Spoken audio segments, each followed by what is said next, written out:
instant, efficient, and simple, so every moment matters. When at work and go out, we all long for every communication, not blocked by space, not disturbed by the environment, not delayed. Let our needs be heard clearly at the first time. RETEVIS walkie-talkie. Listen carefully to every customer's voices. Understand deeply the demands and make it happen in the different scene applications. Offer longer distance transmission solutions. Deliver crystal clear and dependable voice. Help you finish barrier-free communication. Together with our employees, customers, and partners, we work together for better communication. For industrial, for construction site, for hospitality, RETEVIS walkie-talkie boost your business running smoothly and efficiently in the desert, in snowy mountains, in the forest. RETEVIS walkie-talkie help you conquer every moment. For critical rescue moment, for extreme weather moment, for emergency preparations moment. RETEVIS walkie-talkie work together with you for a greater value. RETEVIS walkie-talkie committed to the scene applications of communication technology. Make communication easier. RETEVIS. We are together. Radios for decades. What I respect about RETEVIS is they actually listen to operators like me. Before they launch something new, they ask for feedback through forums, social media, even one-on-one conversations. I've shared feedback on radios like the HD one. RETEVIS makes updates, improves the software, and keeps the gear evolving. It feels good to know our voices are heard. That's why I trust RETEVIS. With the mature application of communication technology, communication in groups require more instant, efficient, and simple, so every moment matters. When at work and go out, we all long for every communication, not blocked by space, not disturbed by the environment, not delayed. Let our needs be heard clearly at the first time. RETEVIS walkie-talkie. Listen carefully to every customer's voices. Understand deeply the demands and make it happen in the different scene applications. Offer longer distance transmission solutions. Deliver crystal clear and dependable voice. Help you finish barrier-free communication. Together with our employees, customers, and partners, we work together for better communication. For industrial, for construction site, for hospitality, RETEVIS walkie-talkie boost your business running smoothly and efficiently in the desert, in snowy mountains, in the forest. RETEVIS walkie-talkie help you conquer every moment. For critical rescue moment, for extreme weather moment, for emergency preparations moment. RETEVIS walkie-talkie work together with you for a greater value. RETEVIS walkie-talkie committed to the scene applications of communication technology. Make communication easier. RETEVIS. We are together. Radios for decades. What I respect about RETEVIS is they actually listen to operators like me. Before they launch something new, they ask for feedback through forums, social media, even one-on-one conversations. I've shared feedback on radios like the HD one. RETEVIS makes updates, improves the software, and keeps the gear evolving. It feels good to know our voices are heard. That's why I trust RETEVIS. With the mature application of communication technology, communication in groups require more instant, efficient, and simple, so every moment matters. When at work and go out, we all long for every communication, not blocked by space, not disturbed by the environment, not delayed. Let our needs be heard clearly at the first time. RETEVIS walkie-talkie. Listen carefully to every customer's voices. Understand deeply the demand and make it happen in the different scene applications. Offer longer distance transmission solutions. Deliver crystal clear and dependable voice. Help you finish barrier-free communication. Together with our employees, customers, and partners, we work together for better communication. For industrial, for construction site, for hospitality, RETEVIS walkie-talkie boost your business running smoothly and efficiently in the desert, in snowy mountains, in the forest. RETEVIS walkie-talkie help you conquer every moment. For critical rescue moment, for extreme weather moment, for emergency preparations moment. RETEVIS walkie-talkie work together with you for a greater value. RETEVIS walkie-talkie committed to the scene applications of communication technology. Make communication easier. RETEVIS. We are together. Radios for decades. What I respect about RETEVIS is they actually listen to operators like me. Before they launch something new, they ask for feedback through forums, social media, even one-on-one conversations. I've shared feedback on radios like the HD one. RETEVIS makes updates, improves the software, and keeps the gear evolving. It feels good to know our voices are heard. That's why I trust RETEVIS. With the mature application of communication technology, communication in groups require more instant, efficient, and simple, so every moment matters. When at work and go out, we all long for every communication, not blocked by space, not disturbed by the environment, not delayed. Let our needs be heard clearly at the first time. RETEVIS walkie-talkie. Listen carefully to every customer's voices. Understand deeply the demand and make it happen in the different scene applications. Offer longer distance transmission solutions. Deliver crystal clear and dependable voice. Help you finish barrier-free communication.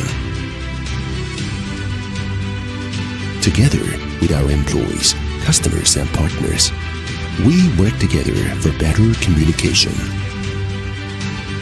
For industrial, for construction site, for hospitality, RETEVIS walkie-talkie boost your business running smoothly and efficiently in the desert, in snowy mountains, in the forest. RETEVIS walkie-talkie help you conquer every moment. For critical rescue moment, for extreme weather moment, for emergency preparations moment. RETEVIS walkie-talkie work together with you for a greater value. On radios like the HD one, RETEVIS makes updates, improves the software, and keeps the gear evolving. It feels good to know our voices are heard. That's why I trust RETEVIS.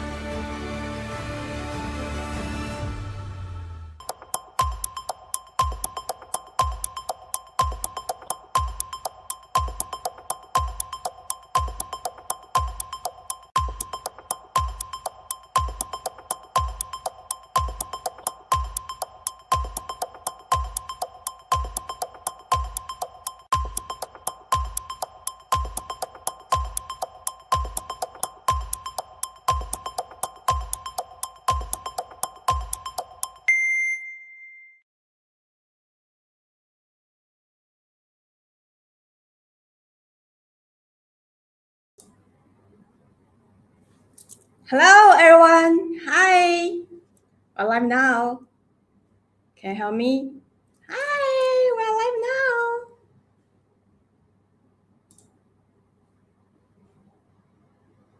now. Okay, let me see my old friends. Hello, Barry. Hi, out there. Hi, Peter.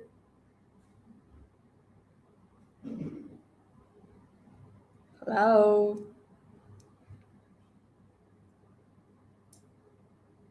Okay, is my voice okay now?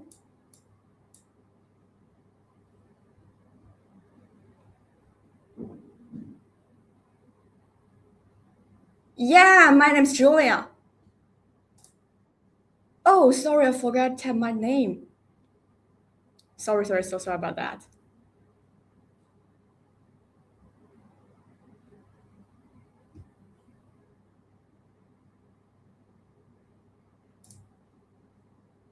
Hello, hi. Okay, if you can help me, please drop hi in the comments and let me know. Hi out there.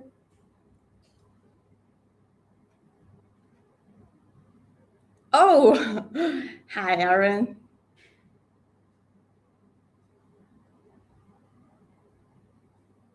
Okay, hi, we're getting soon. Okay, sounds great. I think so.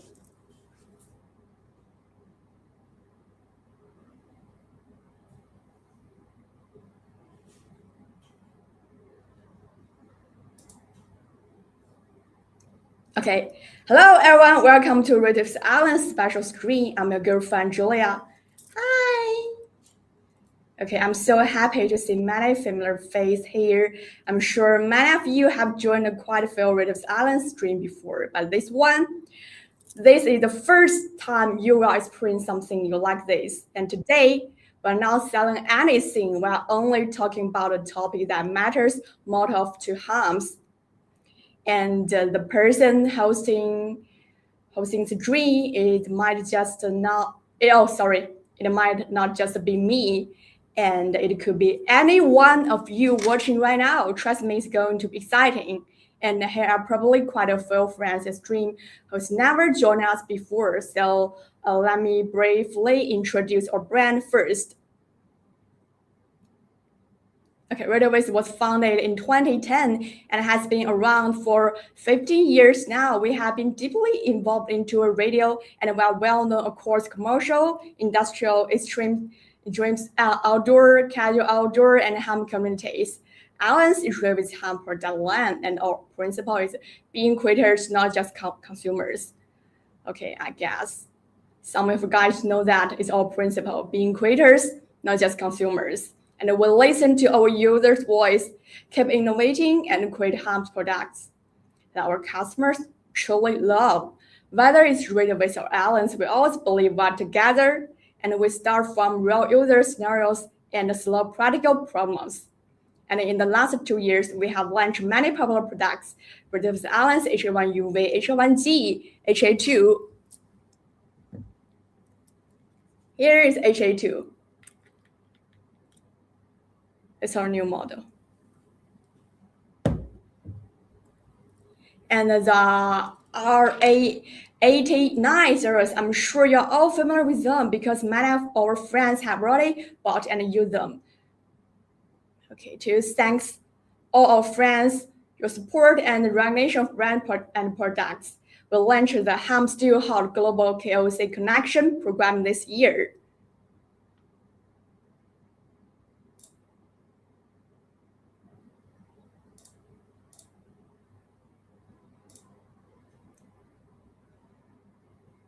This program includes 5 parts, and I will walk you through each one.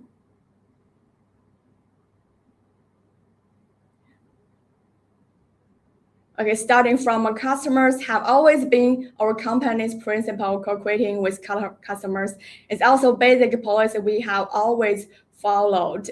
You may remember that in our previous stream, many fans joined us, and we absolutely love their brilliant performance. We truly treasure those conversations Also, many customers have constantly give us a great suggestions for products and tested our prototypes. Without all of you, there would be no us. So today, right here, we're thrilled to announce the launch of our Hub Still Hot Global KOC Connection Program. And the first is live stream co-creation. Okay, yeah, live stream co-creation, like today's our first episode. And breaking the one-way communication on social media, we will connect through live streams to deepen our conversation. And each month we'll set a theme for everyone. We'll invite 5 to 10 friends to join the discussion. You can also customize your own theme and host a stream. The second, content co-creation. We'll take your great comments, reviews, and footage, edit them, and post them on our social media accounts. We'll clearly credit who it comes from and tag you, so your voice can be seen by more people and help more event homes. And next one is product co-creation. We will regularly invite customers to join early beta tests of a new product. You will get our new gear first, try it out, and then we'll optimize based on your needs and feedback. We also invite you to beta test for more upgrades. And next one is the event co-creation. We'll truly co-create online or offline events without you. We can sponsor small home community gatherings. You can represent us as the event organizer and help separate the word offline. And the last one is wealth co-creation. If you want to sell our products, and we offered a year-round commission of 5% to 8%. Okay, that's the first piece of good news I want to share with you today. I hope everyone in the stream will actively join us and help create even more exciting shows and products. Okay, if you are interested in and wanting to know more, just DM us at the RETEVIS AIlunce Facebook page. Yeah, you got a face message, Julia.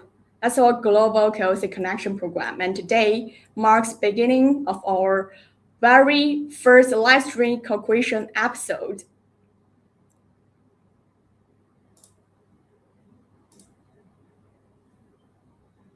Okay, this time we're very fortunate to have invite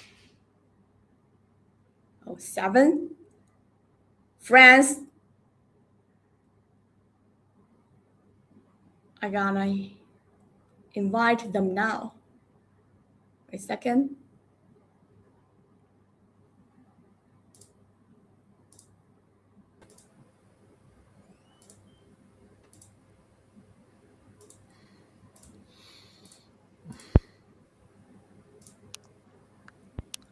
Okay, hey everyone. Hey, how you doing? How's it going? Okay, you can say hi to our audience. Hello, everybody. Hello. Hi, everyone. Welcome out there on the interweb. Good evening, everyone. How about we introduce a brief introduce one by one? Hi, I'm David. I'm KC1PEN, a general class operator. I'm in Connecticut in the United States, and I've been licensed for about 5 years. Next. I'm Scott. I'm in West Virginia, KF8EZY. I got my technician ticket, give or take, about 6-8 months ago. I've been using GMRS and stuff for a little bit longer than that. But yes, I've been into radio for quite a while. And that's pretty much all I've got. Moving on. Hey, Hey, everybody. I'll go next. Aaron, KK7WRA, out of sunny, warm Arizona. Had my tech for probably about a year, was into GMRS for a long time before this, and on to the next.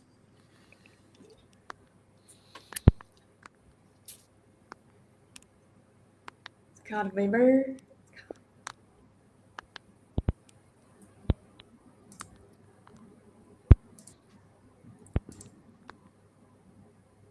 Okay, Mark, you go first. Okay, no problem.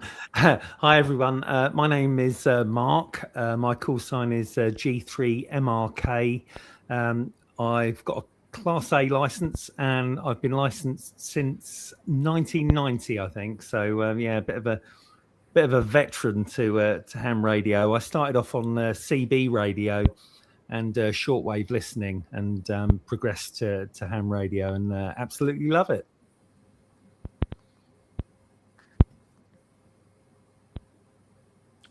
Hello, my name is Merzuke. My call sign is Tango Alpha 7 Yankee Lima Yankee, and from Turkey. I am interested in 3 years in ham radio, and I am working is very other remote station in Croatia, Slovenia, and Canada, and I am interested in field activity in POTA, JOTA, and Flora-Fauna. And thank you so much. Hey, Aaron. Oh, I wasn't sure if you guys could hear me. I'm Yeah. Aaron, KK7WRA out of sunny Phoenix, Arizona. Had my tech license for probably about a year now and was in a GMRS for a while.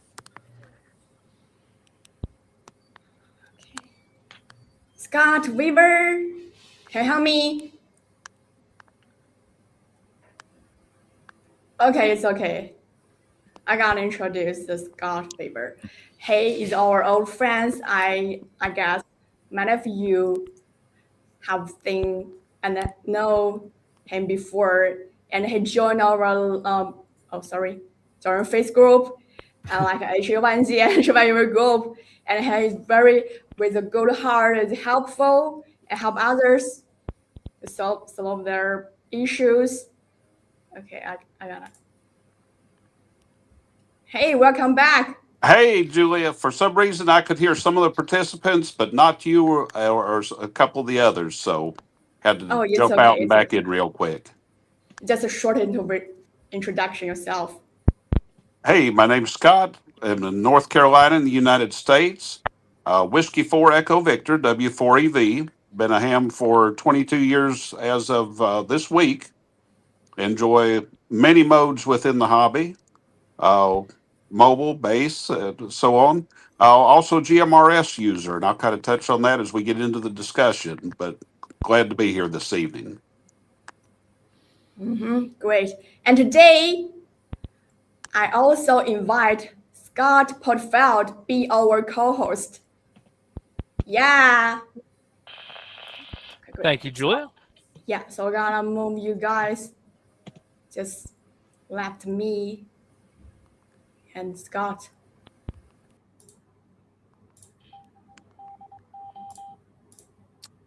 Sorry if you hear that. That's my H2 going off, HA2 here going off. So turn that off there. Okay, yeah, great. Okay, I'm gonna moving on. Thank you for joining our. Thank you again to all our guests for joining us today. Now let me go over the rules of this stream. If you're watching and find this topic interesting, just click the invitation link to the comment section to join us on the screen. Once you are in, you can speak your mind freely anytime you have idea, anytime you want your voice to be heard. You are welcome to jump in.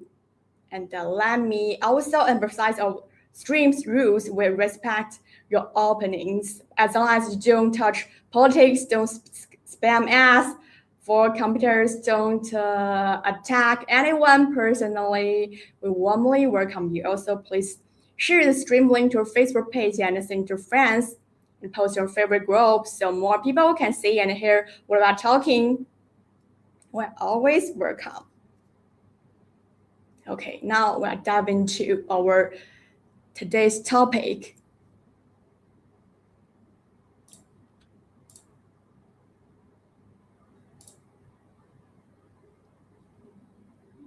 All right. So I guess I'll take it from here a little bit. So basically what we're wanting to discuss a little bit today, if you've been around the ham radio community for any point in time or looked at Reddit or just Googled it anywhere on Facebook or anything, you eventually run across people talking about, is ham radio dead, or ham radio is a dying art, or if you read through this Reddit post that this person here had put up a couple of years ago, it's a wonderful story here. If you take the time to read through it, I'm not going to read it word for word for you, but the person goes through a little story here about how his father was a longtime ham that had passed away, and the author of this hadn't ever really gotten into ham radio, anything of that nature. But he remembered fondly some of the stuff his dad was doing as a ham operator. So as he was recollecting on that kind of stuff, he started thinking, maybe he'd want to try to get into the ham world. He had, like I said, never done anything with that. So as he was going through that, he started doing the studying, taking the test and all of that, and finally got his first level license. And as he got his first level license, of course, they were saying, hey, you should go ahead and keep on going, go to your next level, all that good stuff. So he continued to pursue it and saw that it wasn't just a ham radio, but there are other options of having, the echo links and that kind of stuff, all of the new age ham technology that they have. So he pursued that kind of stuff, kind of jumped into the deep end, as it would be for when it comes to ham radio and all of that. But as he went further down his ham journey, he was realizing that he was doing a lot of calling out, and he would get back just little bits and pieces here and there. It wasn't as talkative as, when you compare it to like CB radios, when you hear the truck drivers on the interstate and it's just constant chatter. And ham radio wasn't like that. He'd turn his radio on and he wouldn't hear anything, or he'd call out and he might have someone call back and just have a short little conversation and nothing more than that. Or they might call back and just say, hey, your signal sounds great. And he says, well, it should. I'm technically using the internet to carry my signal, or using my cell phone to carry the signal. So, by all intents and purposes, it should be a good signal. So as this kind of progressed with his journey, he was saying, with all of this going on, is ham radio dying art? And he just was questioning as he goes, is it just a hobby? Is this something that's actually going on? Is it something that's worth time to invest into learning all this kind of stuff? So that's kind of where this went. It was just his journey after his father passed away and wanting to just kind of explore what ham radio is and questioning, is this still a viable thing? Okay, I think so. And I guess many people maybe think that's old news, but I think still in today, the topic isn't outdated or in fact more worth in revisiting than ever.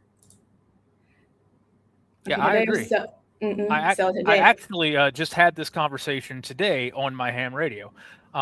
Just a few hours ago, I went into town, went to go pick up some food for myself and my family. And anytime I've got the habit that anytime I'm in my vehicle, I just throw my call sign out on my ham radio on our repeater network here. Just, open up friendly chat. And if somebody wants to chat about anything, we'll talk while I'm driving just to kind of pass the time. And one of my buddies that lives here in town called back to me. And we discussed some things, some projects I've got going on here. And we were talking about that with ham radio and just how a lot of people out there don't understand what ham radio is. It almost has a bit of a stigma, like, someone that doesn't know much about ham radio and you mention a ham radio to them, they immediately jump to the 70-year-old guy sitting in his basement by himself, pressing the button and hoping to talk to somebody. And that's the stigma that everybody that doesn't know what radio is just has in their mind of a ham radio operator. And while I'm not going to be prejudiced and say that there is no 70-year-old man sitting in his basement with a ham radio, that's not just what ham radio is. So we were discussing that a little bit and talking about, that yes, while in today's world, it is much easier to pick up a cell phone and make a phone call, or to text your buddy to make dinner plans or whatever. We were reflecting on here, at least in my part of the world, and I can't speak for Mars or Mark over, across the ocean, but here where I am, it hasn't been that many years since we had a pretty large disaster roll through this area, and cell phone towers were down for 48 hours. Power was out for weeks. So whether cell phone towers are functional or not, if you can't charge your cell phone, you can't make those phone calls, you can't send those texts.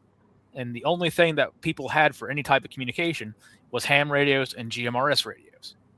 So in that aspect, whether you want to think ham radio is dying or not, at that point in time, the only communication people had was through radios. And if it wasn't for ham operators, people wouldn't have had any communications at all.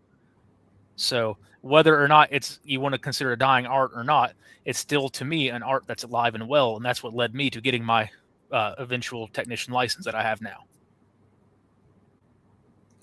So when you're making a call, can you get a reply always?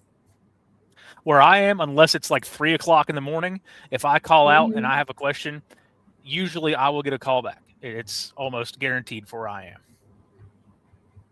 Okay. So let's finish this part. And now I'm going to invite the first of a guest to share his opening. And let us see.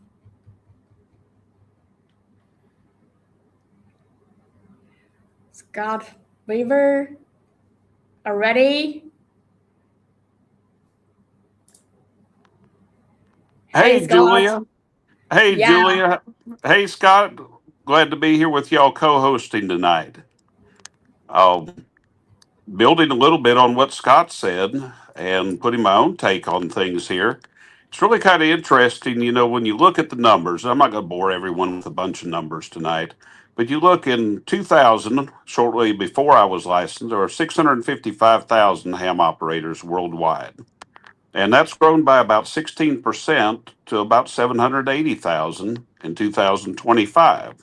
About a 16% growth. Now, unfortunately, that's only about half of the global population increase.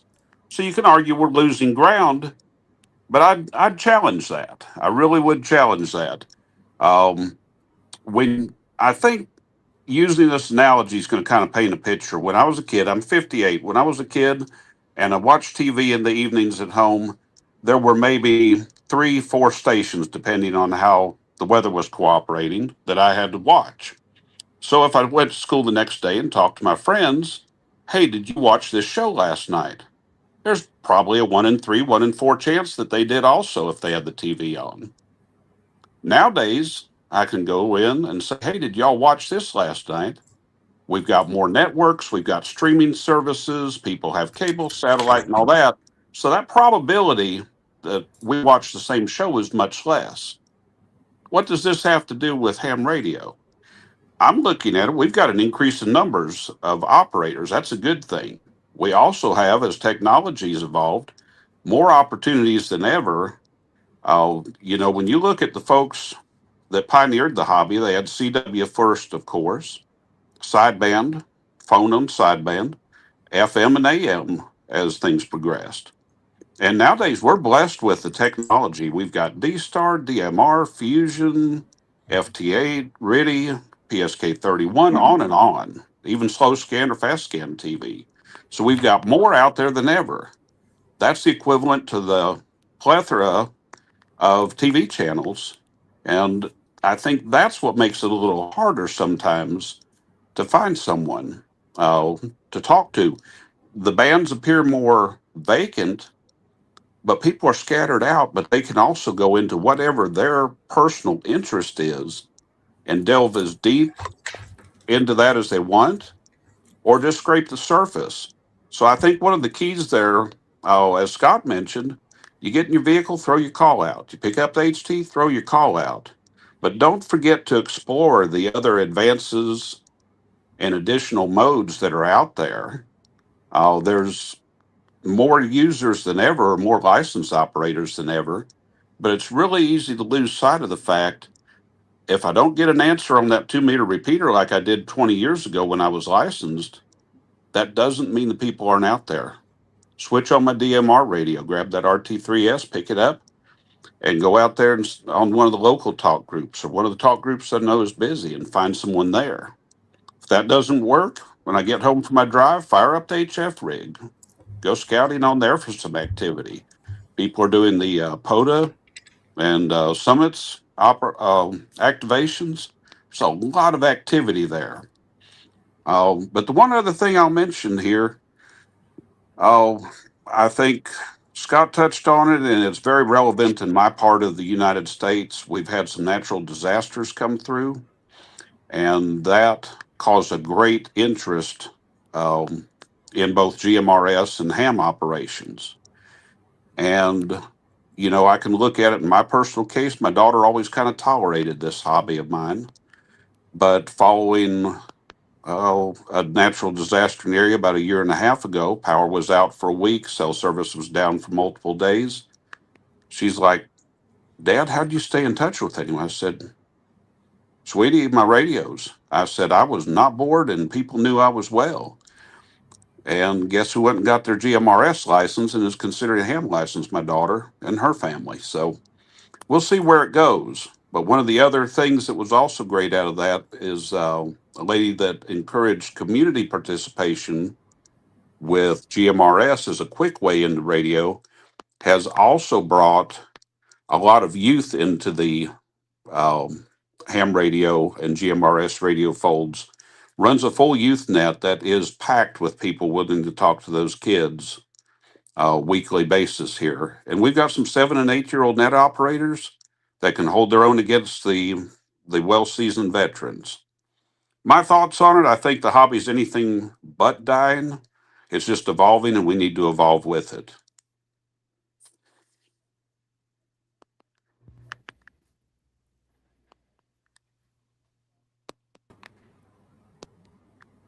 I agree 100% with you. Just because, a lot of people that I've talked to, that aren't as up to date with current technology. Some people aren't fans of the whole echo links and, especially start talking about DMR and throwing all other stuff in there. They're wanting to be more traditional with what ham used to be. But I'm the type of person, like I said, I came from GMRS first and then into ham. They're all different tools in the same toolbox for the same reason, right?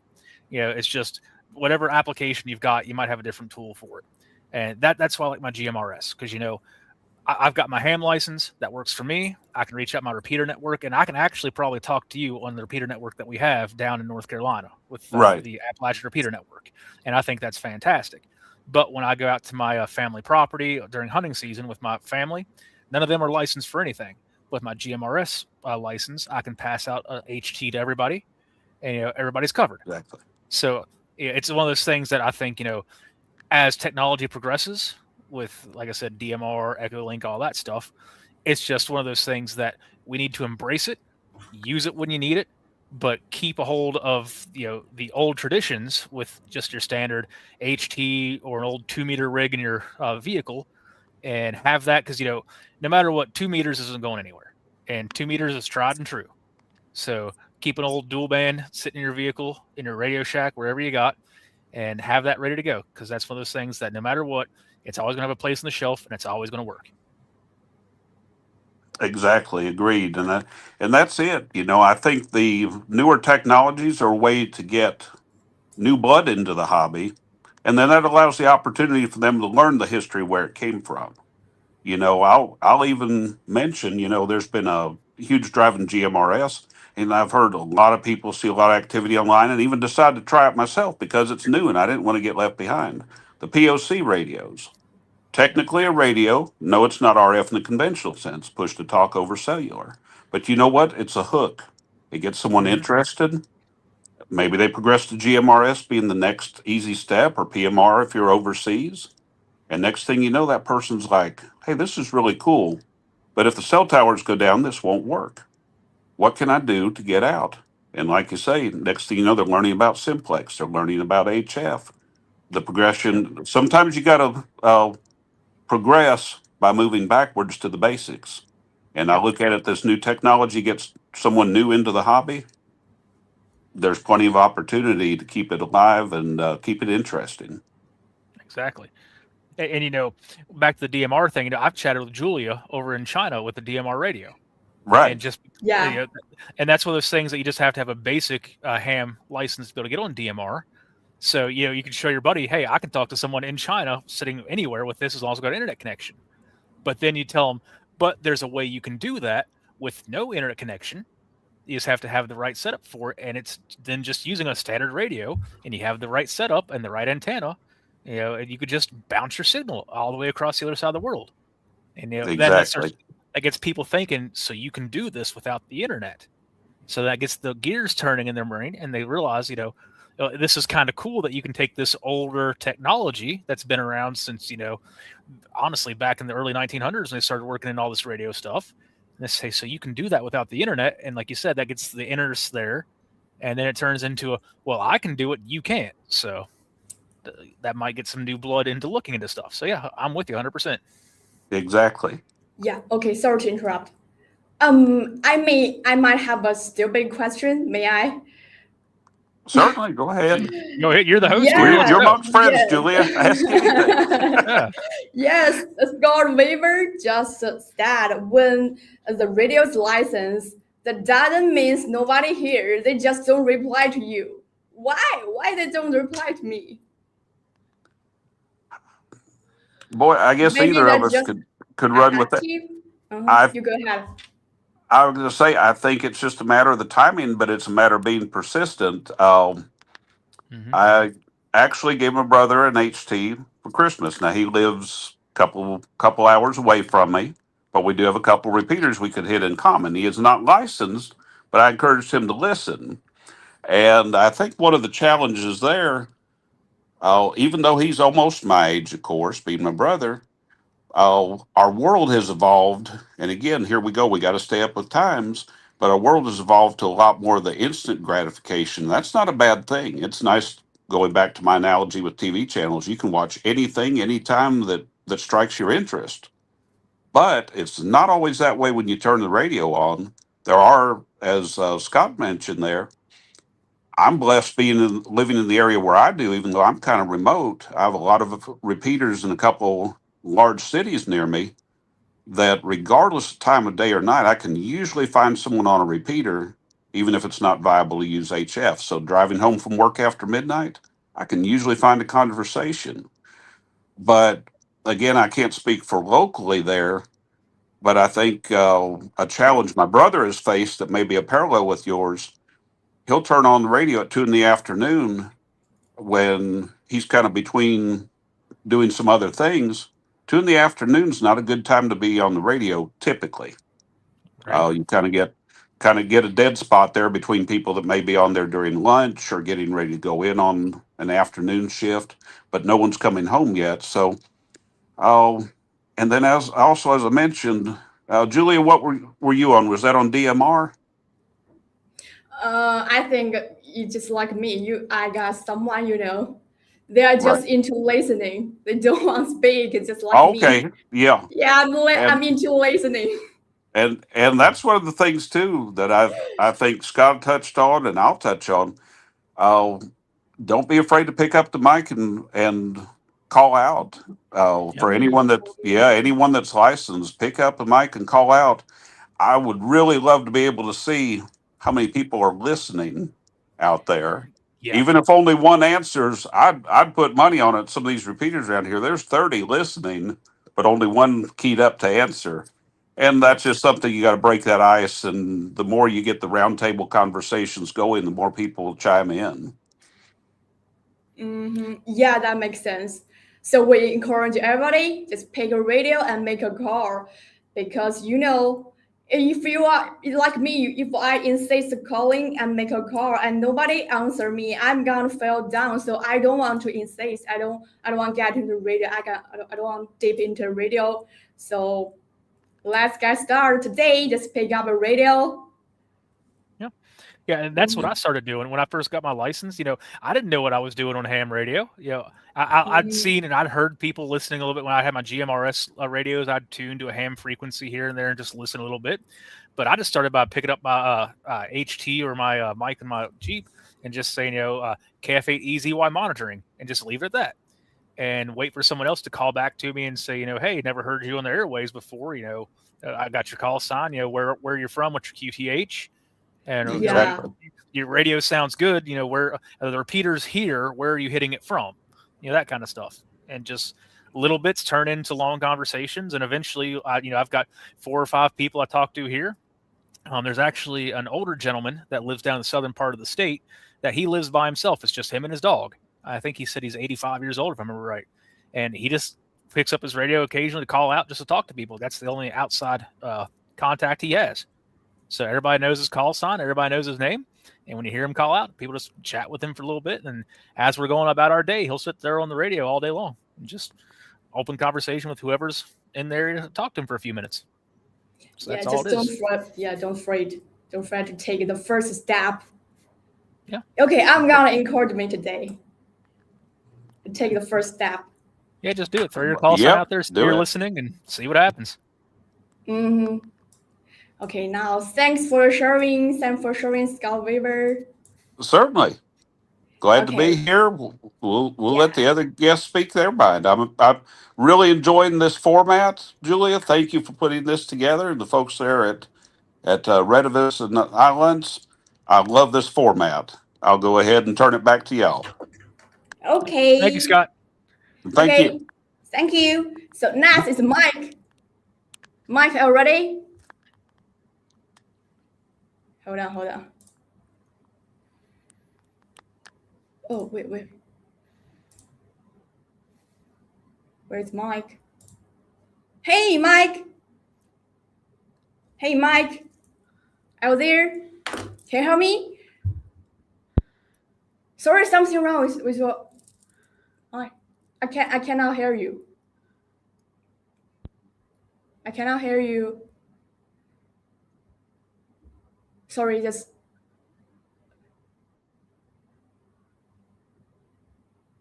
I gotta move the next one. Mars, are you ready? Mars.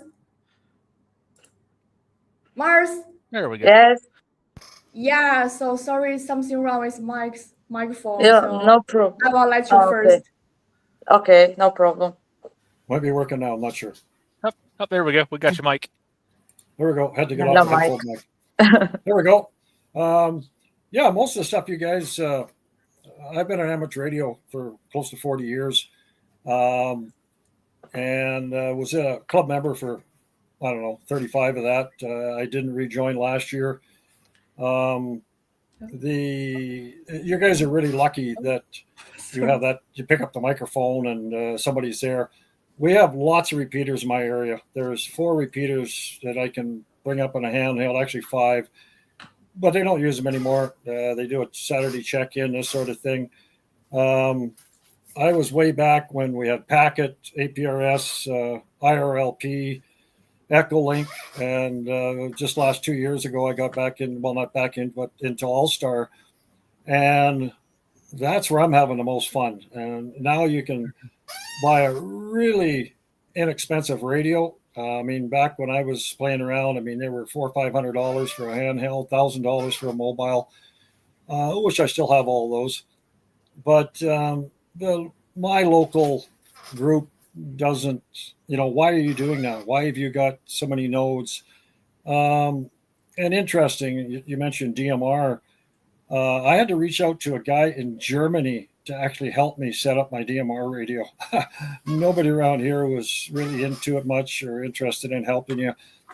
And so it's not dying, but you are right for the emergency communication stuff. Internet will go down. There is some other internet providers that will not go down. That's a whole different side story. Right. HF, I have the radios, I have the antennas, never really got much into it. But no, with this new technology, the price of the radios, the durability of the radios, I've got, 4 or 5 people that are amateurs, were kind of in a slouch, that are now back buying radios, too many radios. Yeah. And, but again, we're using RLP. I got my old node going again. It was actually 142 number out of, I forget how many thousands when they started 23 years ago. But everybody's got a different thing. But no, I do see it picking up. Maybe it was kind of dying, but in my area, not in you guys' area, but it sounds a little tall. But again, the new support, and there is support on some of the new suppliers and stuff now. Some of the older suppliers, not so much. But no, moving forward, this is really interesting. I'm on an all-star net, 10 o'clock every night out of Chicago. There's a big, and they connect worldwide. On Saturdays, there's a technology net out of Ontario, which goes for 3 hours. And the amount of people on there is just mind-boggling. But of course, it's internet, so people don't think that's ham radio. But hey, if Packet didn't exist, there would not be any internet. So I'll throw that one out there. Anyway, this is a great setup what you guys are doing here right now, and really interested in what's happening. So I'll switch it back to you, Julia, for the next person. Thank you. Yes, thank you so much for sharing, Mike. And okay, I also got a question for you. When you spend around $500 to buy a radio, does your beautiful wife agree to you? I have an old Kenwood here, G7A, and I think they were almost $400. When I got the HS2, I actually brought it back out of the dust. It did fire up. It did work. But again, I've got some other brand names that were mobiles, D700s, 742s. Those things are $800, $1,000. Now, fair enough. They're 25 years old. They're actually just failing now. So they lasted a long time. But again, when you could pick up a handheld like the HA2, I don't know, I guess different parts of the world, but I mean, like $100 type of thing. Actually, I've got 3 friends now that I've turned them on to that. And I'm not sure if 2 of them already ordered them or not. I said, you got to try this thing out. Again, they were doing nothing. And now that I take us to the coffee meetings and I take it to like, where'd you get that? What's that all about? And so, yeah, trying to spark the interest with new gadgets. And I think that's going to work out great. Okay, that makes sense. Okay, what's your take on this, Scott? So I just have to ask, your wife doesn't yell at you for buying all those radios and having spent that much money into it? No, actually, she's bought me most of them. If it wasn't for Christmas or birthdays, the kids go to get. Well, go back to that. It's a good question. We're a little bit different that way. If we're going to buy something for Christmas or birthdays, it's something we want. So we actually tell them what we want. I'd like to have this if you guys can pool together. So then you don't get a pair of pink socks or something you didn't really want, or some other gadget you'll never use. So we all get kind of what we want. Is a surprise there? Yes, no, but everybody's kind of happy on Christmas or birthdays. So no, I mean, yeah. So most of I buy a lot of my own, of course, but and on multiples. I mean, you buy one, it's a different color. Oh, that's kind of cool. I better get that color. I better get that color. So you don't get me started on that because I've still got stuff in boxes I've never even opened yet. So, yeah, that's fair enough. I get that. Yeah. So one of those, I have it sitting on a shelf, and it's one of those I could count, but then I'd have to admit the addiction, and we don't discuss that. Exactly. Okay, well, how about when my birthday is coming, I make a wish. I want one more radio. I want one more radio. I want one more radio. I gotta make a wish as my birthday present. See, for me, it's one of those. Well, this year I'm going kayaking, and how many friends would have going kayaking with me? Well, if I'm bringing someone else extra, I need to have another radio to cover them. And how many of those do I have now? I could always use one more. And then, of course, I have an extra in case one gets lost in the river or something. Oh, that's never happened, but you never know. So you have to have the extra to cover that. So, it turns into, well, we've got 5 people. I need at least 10 radios to cover all 5 people. Yeah, and it just becomes exponential. There's also some of the other suppliers out there that have open source. So the radio's not too bad out of the box, but then there's people all around the world that make different firmware that just totally take that $40 radio, I'm going to call it, and turn it into a $500 radio equivalent that you would have bought years ago. And so you buy one of those radios, and then, oh, they got a new firmware. I don't delete that firmware. I just get another radio and add the new firmware, and so on and so forth. So it is good when they do have the open source stuff. Anyway, back to you there, Scott. Yeah, no, I get that. Yeah, and I will also agree with that because you never know when you're gonna have that redundancy. You might have a problem with the one that you just got, so you got the old one that's already tried and true. You didn't mess with it, so you know it's going to work the way you want it to. So no, that makes perfect sense. Yeah. Okay. No problem with that. Yeah, thanks for sharing. Thanks for sharing, Mike. You did a very good job. Yeah. Thank you. Okay. Now I'm gonna invite our next guest. Mars, are you ready? Okay. Hi, Mars. Hi, Julie. Yeah. Okay. Hello, everyone. Today's topic asks a very powerful question. Is ham radio dying? And my answer is clear. No. But be more accurate, ham radio is not dying. It is simply moving beyond all habits and evolving. Because the world is changing, technology is changing, the way people communicate is changing, and amateur radio is not changing, just a survive. It is changing in other the growth. Today, amateur radio is no longer only about sitting in front of a microphone. It has become a modern space where technology, creative community, and the exploration come together. In today's work, everyone can communicate through in the internet, but the different with amateur radio is this: we don't just consume communication is ready. Midway, we build it our servers. First, a signal to reach the other side, you need the right antenna, the right setting, the right propagation, sometimes the right timing, and often a lot of patience. That is why amateur radio is still extremely available to me. Because it offers something very rare in the modern world, the experience of the building something from scratch.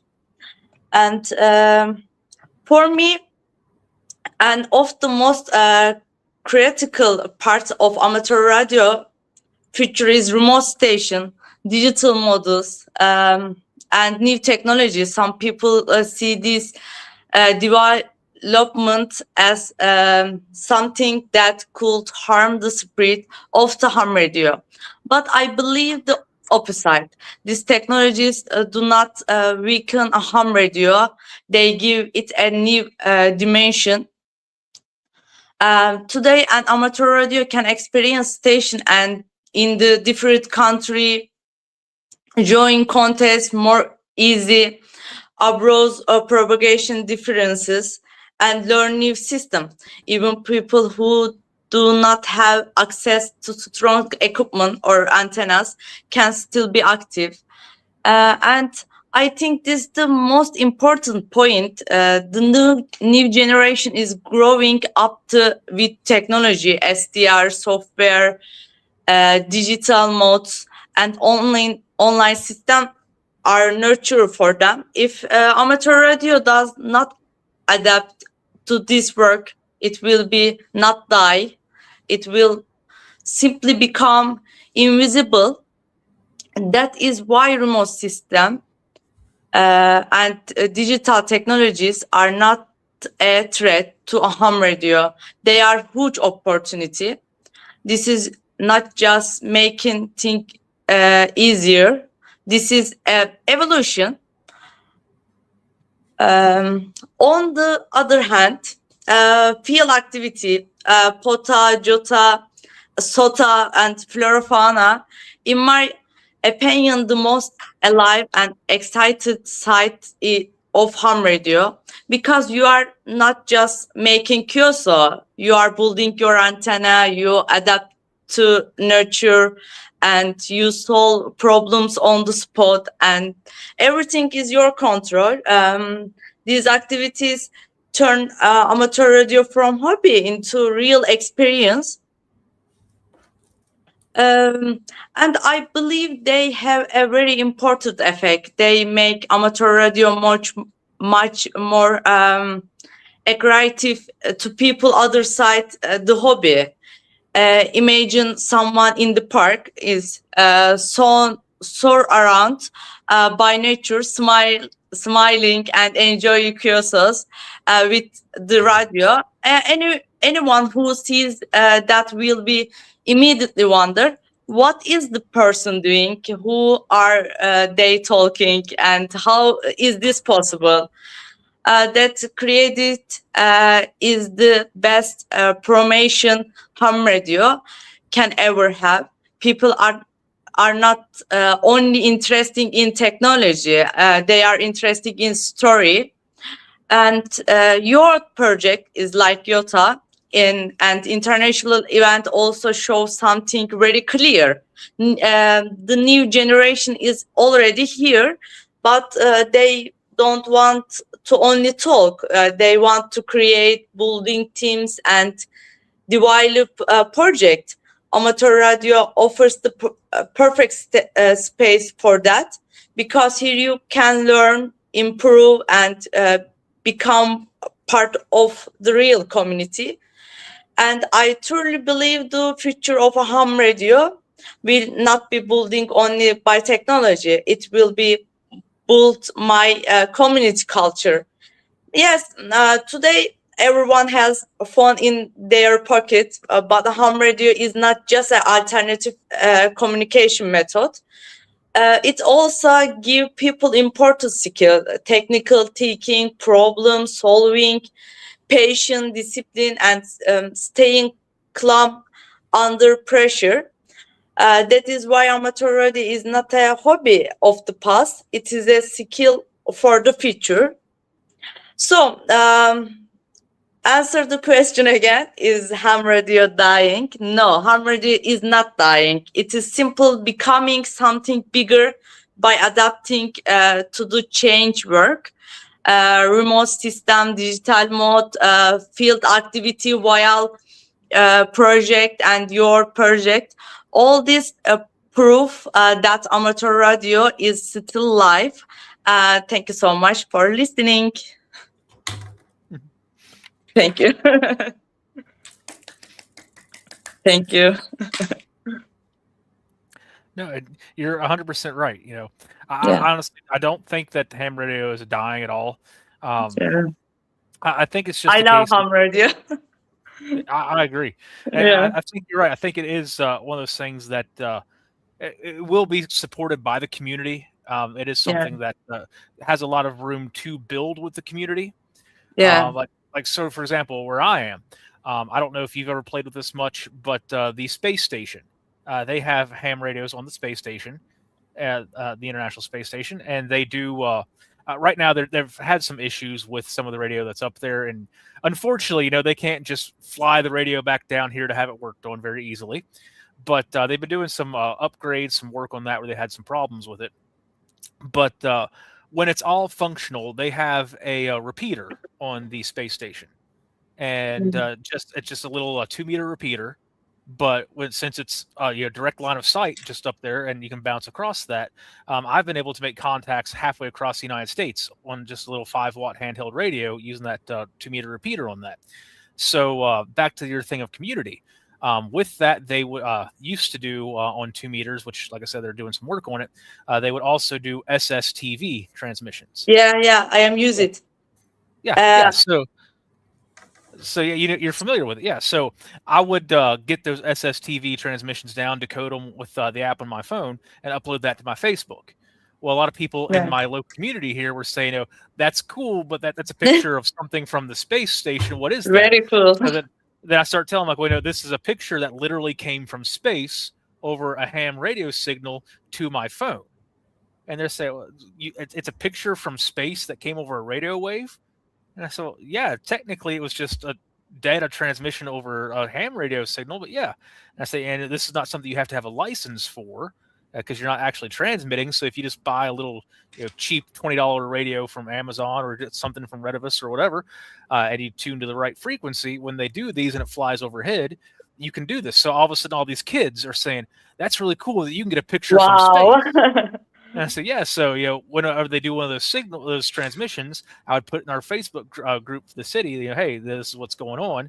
And I said, so if you see some idiot out there with a little tape measure Yagi that he built for his radio, standing out in the field by the fire department looking at the sky, don't think that he's just some idiot out there with this weird tape measure thing looking like he's, doesn't know what he's doing. Stop, swing by, bring your kids over, and I'll show you how you can get a legitimate picture from space.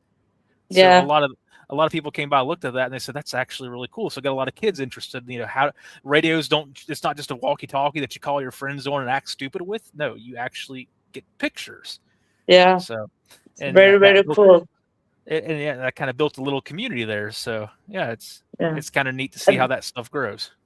SSTV and maybe DRTV is satellite ham radio, SSB, FT8, CW is very, very cool and complicate ham radio.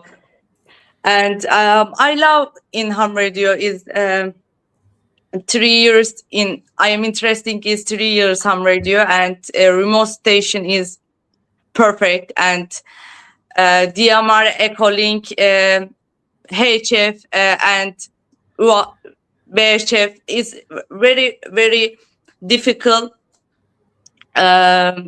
mode and very, very difficult happy. It's very, very nice. Thank you so much. Okay. I know the Scott have shown before the SSTV, the picture from the SSTV. Oh, JC Scott, I have a connection with the space station. Super cool, right? Yeah. Mm-hmm. Oh, well, that then even you get the APRS packets to come down, and you're watching, you're getting the APRS, and you get this person's call sign. Like, okay, that's cool. I got this person. Then you get the actual call sign from the astronauts, and you're like, I just literally got a packet come from the space station directly. Yeah. So I had not a one-on-one, but close enough to an astronaut in space. So you can show your buddies, hey, I actually had a contact with an astronaut. That's kind of cool to be able to say. Wow. Yeah. Oh my God, this is super cool. Yeah. And Mars mentioned that with the technology, with the development of technology, everything changed. Yeah. I think our radio have to change too. It's okay. I gonna have our engineer team and product team. They have to update their radio. They have to improve. Mm-hmm. Yep, you have to stay current. Yep. Okay, Mars. Thank you so much. Thanks for sharing. Thank you so much. Thank you. Thank you. Okay, bye. Okay. Bye. Bye. Bye. Thank you so much. And welcome. That's our guest of the first group.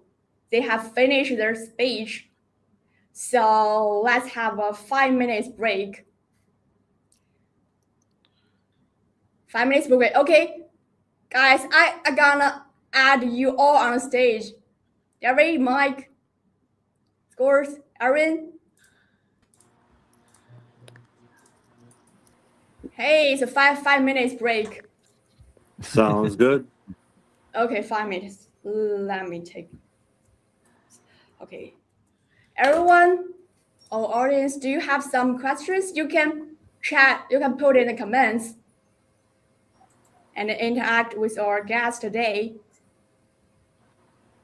You can also, how about drink some water, take snacks. I'm going to step away for just a second. I'm going to grab something real quick to show off. I speak too much. Sorry. Okay. I'm waiting for the comments to show up in the chat. Oh, Mike. Mike, maybe he's drinking. Oh, sorry. Yeah. audience? Do you have some questions? Are you want wow, our audience? Or that's silence today? Maybe that just focus on our speech. Yeah, your speech is so great. Like we mentioned about the repeaters, they need to break the ice and make some noise. Ask those questions. You know, speaking of breaking the ice, make some noise. You know, we have what we call mic fright. You know, and we actually have a whole net every week at my club dedicated to mic fright. New hams getting a chance to join a no judgment zone type net. I feel like we should have the show in this format and open it up just for debate so everybody can just talk back and forth. Yeah, that's good performance. Yeah. Okay, hey, David, can you do me a favor? Sure. I need to drink some water. So you handle the situation. You control a little bit right now, okay? I will be right back. It's 1 minute. Is that okay, David? Yeah, we're counting. Sounds good. Yeah, so, for me. Solid copy. Yeah, give me 1 minute. So in the chat, what's your favorite operating mode?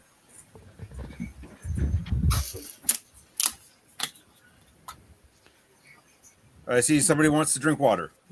That's not an operating mode. It might be. Well, I've got something. I don't know if you guys have ever done this before, but I was talking about the SSTV and stuff from the space station. Everybody's sitting indoors. Is it not nice out where you're at? But if you guys haven't gotten one of these before and you work the space station, they'll actually send you a QSL card. Oh, wow. With I put a little handwritten note on the back of it as to when you contacted them. I'm sure you can't see it with that camera. But they'll put as to the date, the time, and what mode you actually contacted them with. You have to send them a little envelope with your address and a stamp on it and everything, but they'll send that back to you. That is very cool. I'm one of these mad people that recently built a tape measure Yagi, and it's absolutely fantastic. It's 7 elements on UHF and 3 on VHF, and we've had a couple of passes today, and I've been one of those people looking like an idiot in the back garden, holding this this huge contraption up, trying to point it in the right direction and speak to these amazing people. And it's just something really incredible. You see it on the tracker sort of coming up, because I'm sort of central United Kingdom, so I'll see it coming up over the Atlantic, and then you start to hear a few Irish voices coming across, and then you start to hear a few English ones, and then it goes over and you start to hear the other voices on the continent, sort of Germany, France, that kind of thing. And it's absolutely fantastic working something with 5 watts in your back garden that's kind of 200 miles in the air. It's there's nothing else like it, I think, and that's something I'm really getting into recently. Yeah, it's along those lines, ridiculous.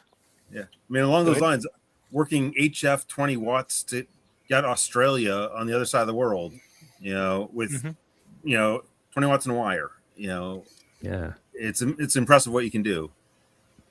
Oh, it's fantastic. I mean, I must say, HF is something that I really, really want to get into. I've got a lot of I've done a lot of shortwave listening and sort of SDRs and that kind of thing. I really need to try and get a transceiver to get on there, because I love that whole QRP thing of sort of working the world on sort of 10, 15 watts or whatever. That would be absolutely fantastic. And there's just so much to listen to on there as well. Now, Mark, we got a question in the chat that with you being over there in the UK, it could probably be a good time for you to answer here. Okay. Someone has asked if a ham radio operator has to register in each country or not. So, of course, most of us here in America, we've already answered that. Of course, with us, we do have to register, do the whole license exam and all that good stuff for each class that we go to. So tell us about what's like on your neck of the woods. Well, I believe, it's changed a fair amount in recent years. I took my exam in 1990, And originally it was a B class license, so I had a G7 call sign at the time, so which meant I couldn't work HF on that license. Then they got rid of the Morse code element, which I was quite relieved about, because my Morse code isn't great. I can kind of get by, but it's not fantastic at all. So when they took that away, it was like a game changer. For me, I suddenly became more interested, and I got my G3 call sign, and yeah, that's part of the hobby that I really want to get into. Sort of HF and that kind of thing, because I just find it fascinating, just tuning around and seeing what you can find. Yeah, I'm going to tie into that because register ham radio doesn't necessarily mean your license. There are countries out there where you have to register the hardware and tie it to your license. That's true. Okay, that's true. That's certainly not the case in this country. I know you can like you were saying earlier, you can have a radio and listen on it, providing you don't transmit. That's absolutely fine. But it doesn't sound quite as strict over here in terms of licensing individual radios. That's a bit scary. Yeah, but thankfully here we don't have to license our actual radios, nothing like that. But if that's the case, God, I'd hate to have to pay for the licensing fees I have on every radio that I own. Yeah, good Lord. But do you guys have to pay in the States for your license, because it's free over here now? Yes. So what we'll have to do is, and it's not much in the long scheme of things, it's not bad, but we have to pay a $35 licensing fee. But okay. That's for a 10-year length of license. So, that's quite reasonable then. Yeah, that's nothing. By the time you break it down, $3.50 a year. I mean, yeah. That's skip a cup of coffee, or dig around the change in your car for that much, but it's not bad. Oh, fantastic!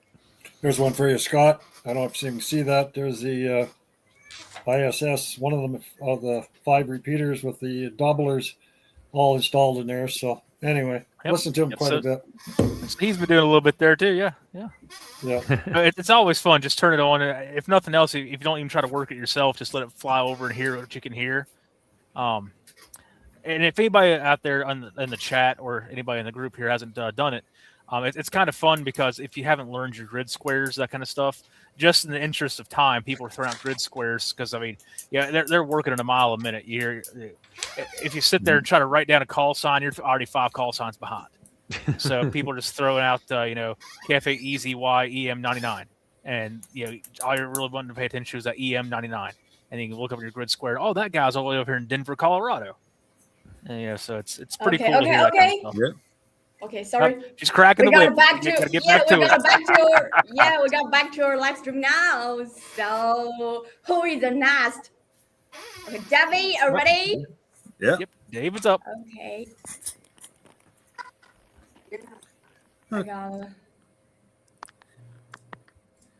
So I'm going to agree with a lot of what's been said already about ham radio isn't dying.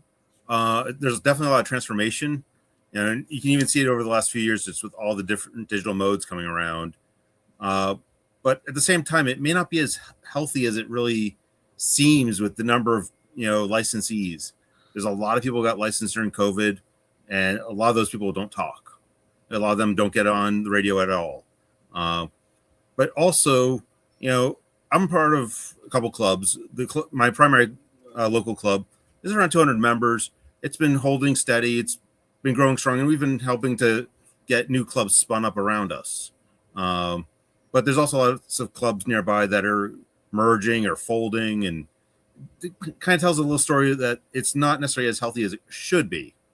And to that extent, we've actually been working, with the ARRL in our area to start a program to help, encourage growth, encourage visibility of the hobby, encourage members to be active in the community. We have members who will do VE sessions and teach classes for licensing. We got members who are doing POTA and SOTA. We've got members who are part of our local community emergency response teams. We have a very active fox hunting group. We have people who tinker and fix radios. There's all sorts of aspects. And that's, I think, what's keeping our club, strong has been, it's not just, a couple guys who are in the basement on the radio. It's that we've got, people who are out there who are keeping it visible, who are keeping things interesting. And it's more than just talking, more than just CW. It's true community. And, it's sharing that knowledge. That knowledge is huge to being a ham. Yes, you can get on radio without a mentor. You can go online, do your classes, and get your license, but it doesn't mean that you are doing all the knowledge transfer that you could and perhaps should to ensure that the next generation of hams, is out there. We have, and actually, for the ARRL, I wrote up a program to help push hams to get involved with youth and scouting. Scouts are one of those groups that are have had a long history with radio, and we need hams that are going to keep that going. And to that extent, I'm also a radio merit badge counselor. I'm going to put that out there. Worked with a few dozen kids at this point on it, and between the scouts and between new hams, mic fright, just getting them to talk on the radio is really hard, because they'll pick up the HT or the speaker mic, and sometimes they'll just be like, and stop right there. And for some, that's going to be a make it or break it moment, because they're going to be like, why am I talking on this? I've got my cell phone. But for those people, sometimes during radio badge sessions or Jamboree on the air, just getting out my DMR handheld, and letting them listen to somebody on the other side of the planet gets them back into it, because they're like, you're talking to somebody in China, Japan, wherever. And suddenly it's, wait, you can do that? It starts bringing the interest back.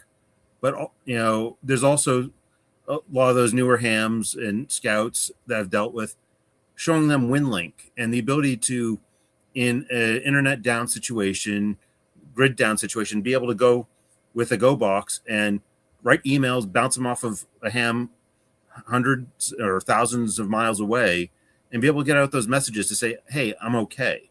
That sort of stuff really is started to capture, a lot more interest, because there have been a lot of natural disasters in the last few years, and that starts to get that interest back. And when you show that, yes, you need a license, but once you have that license, you can do it. It gets that learning back to where that person may want to go get their ticket. But the thing is, you need a ham who's going to be out in the community to get that interest. Singing in your shack, talking to your friends on the radio, it's great for your sense of community, but it doesn't grow the hobby. It's when you have the hams who are willing to go out there and be visible, field day, radio badge sessions, being out supporting, local events, staffing a table at, local fairs, whatever it is, being visible and putting it out that ham radio still exists. Some people don't even realize it still is out there. They're thinking some guys with a tube radio in the basement, and that's way more to it than that now. And now with, the modes like we talked about before with Echolink and DMR, to be able to take, the lowest tier of license and talk around the world, it's mind-boggling, that you can do that now.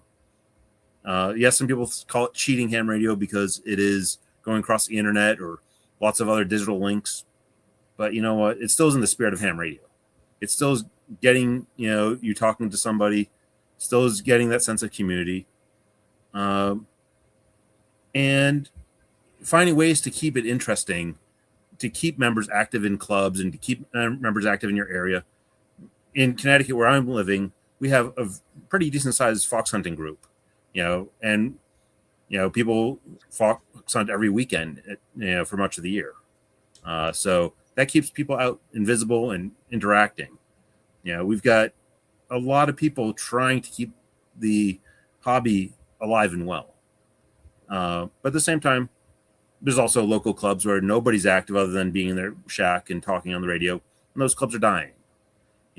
Those clubs are not gaining members. They're not bringing people into the hobby. So it's not necessarily dying, but it's also not necessarily something that's going to keep going without the help of people trying to make it grow. No, I agree 100% on all of that. And it's just one of those things that the way I look at it, it's people can say that it's dying as much as they want to, but when you're on the inside looking out, I don't think it's dying. I really don't. It's just something that I don't know if I want to call it a stereotype.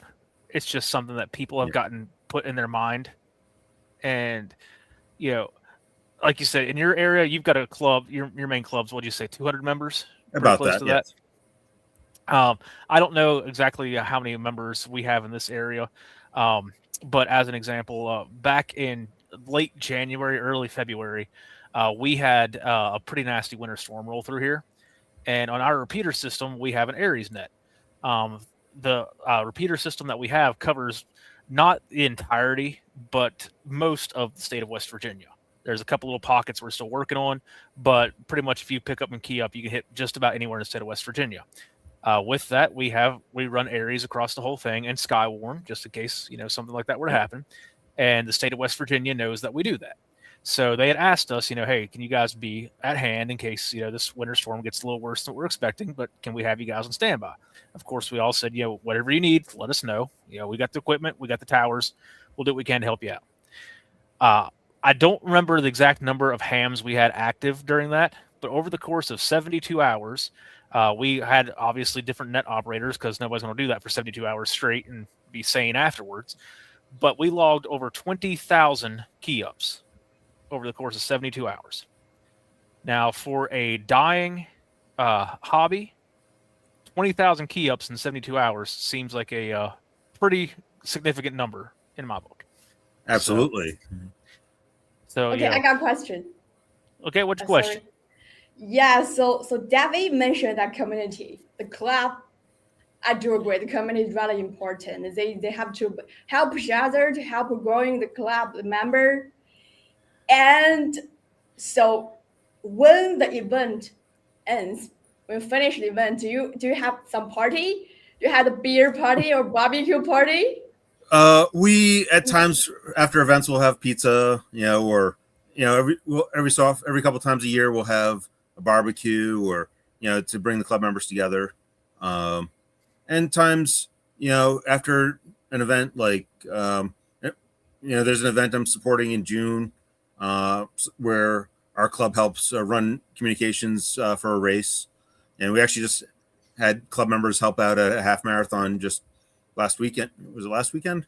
And generally after those types of events, we don't really have a party, but at the same time, people still socialize afterwards and socialize beforehand, and it just brings everyone together. Okay, so we can make friends in the club, right? Absolutely. 100%, yeah. Mm-hmm. And on top of, our club has nets almost every single day. And then on top of that, we have a very active Discord. We have other channels, not just, through radio. We also have a fairly active mesh network, so that's ham adjacent, doesn't require the ham license, but it's a lot of members of our club, have ham radio, GMRS, and mesh. So it's a multi-layered approach to communication. Yeah, so radio can bring you guys from radio to the reality world. Yes. And you can make the real friends. Yeah, so speaking of your party, back we had Winter Field Day. We decided that we were going to do that at a state park that one of our club members lives like 3 miles away from. So it turned into, okay, so it went from who's bringing what radio, what bands are we going to be broadcasting on, who's bringing what antenna to, who's bringing the grill, who's bringing the beer, who's bringing what food. We got a tent, and it turned into more of a camping adventure rather than just, or what are we going to be broadcasting on and what kind of contests are we going to do. It was more of a, Sure. let's all go camping, let's hang out for a few days. And, the radio's kind of become almost not a fully secondary thing, but, we're all there obviously for the purpose of the radio. But at the same time, who's to say you can't hang out, you can't grill, you can't have a beer or two? It's just absolutely. And Wow.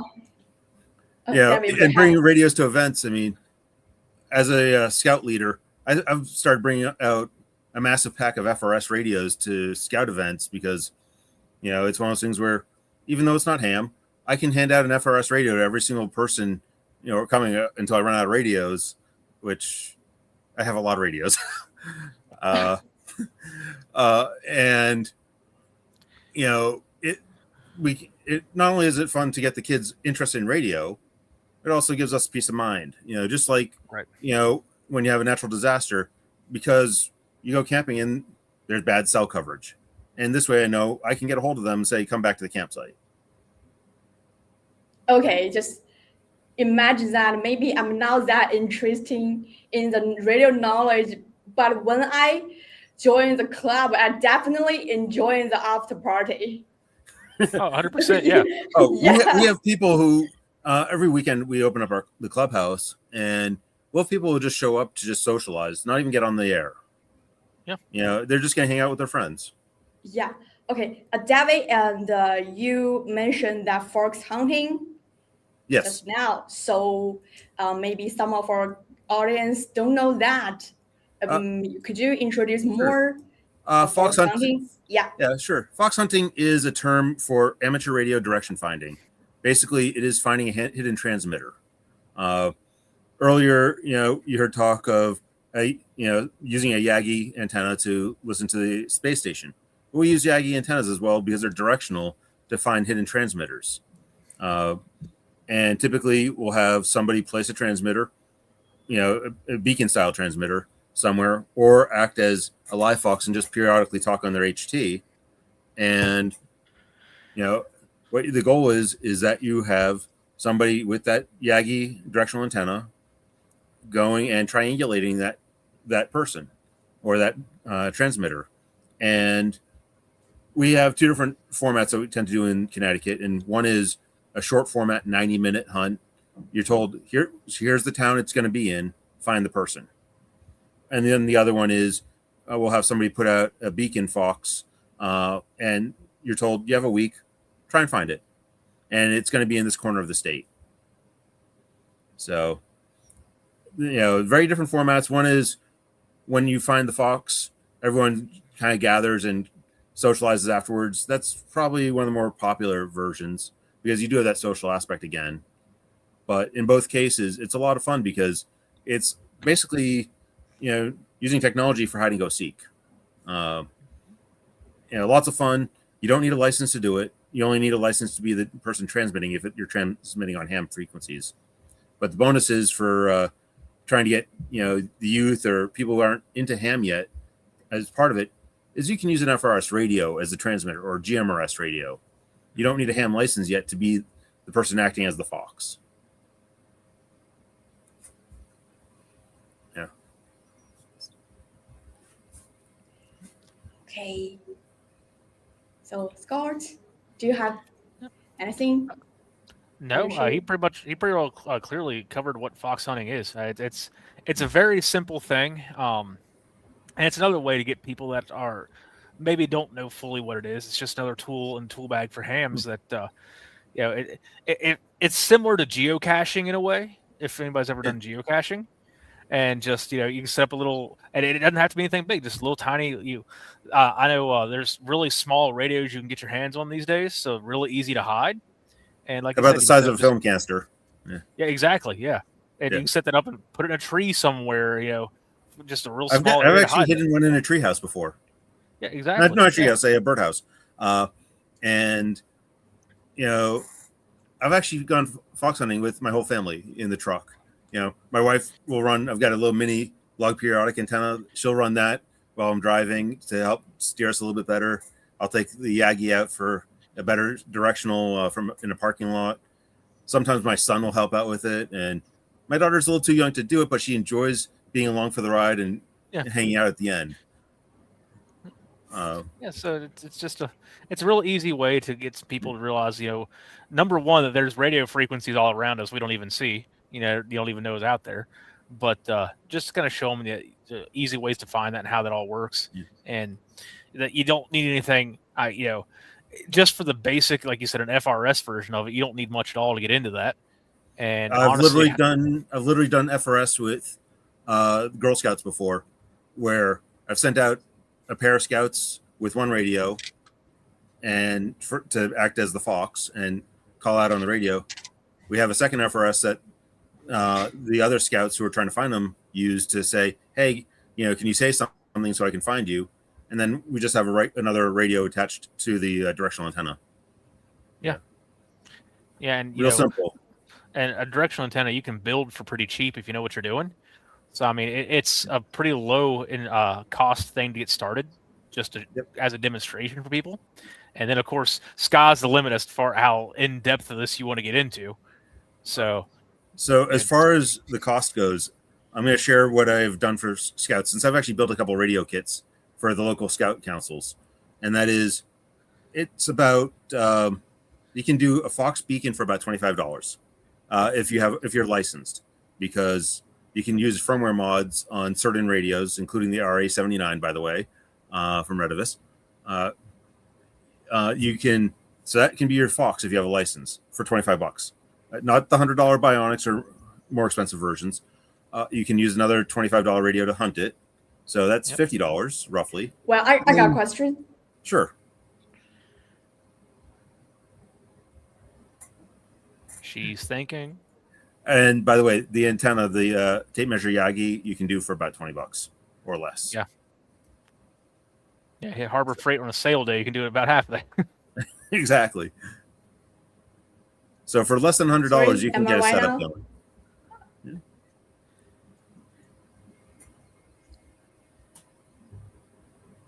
Go ahead, Julia. The floor is yours.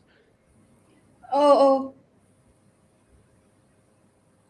about me now? How about my video?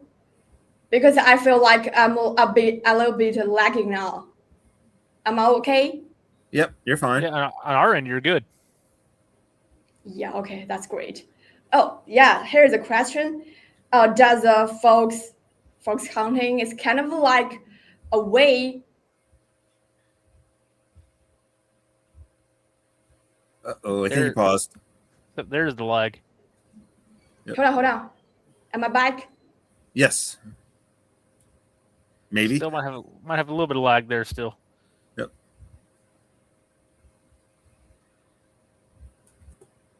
Okay, am I back now? Yeah. Now you're good.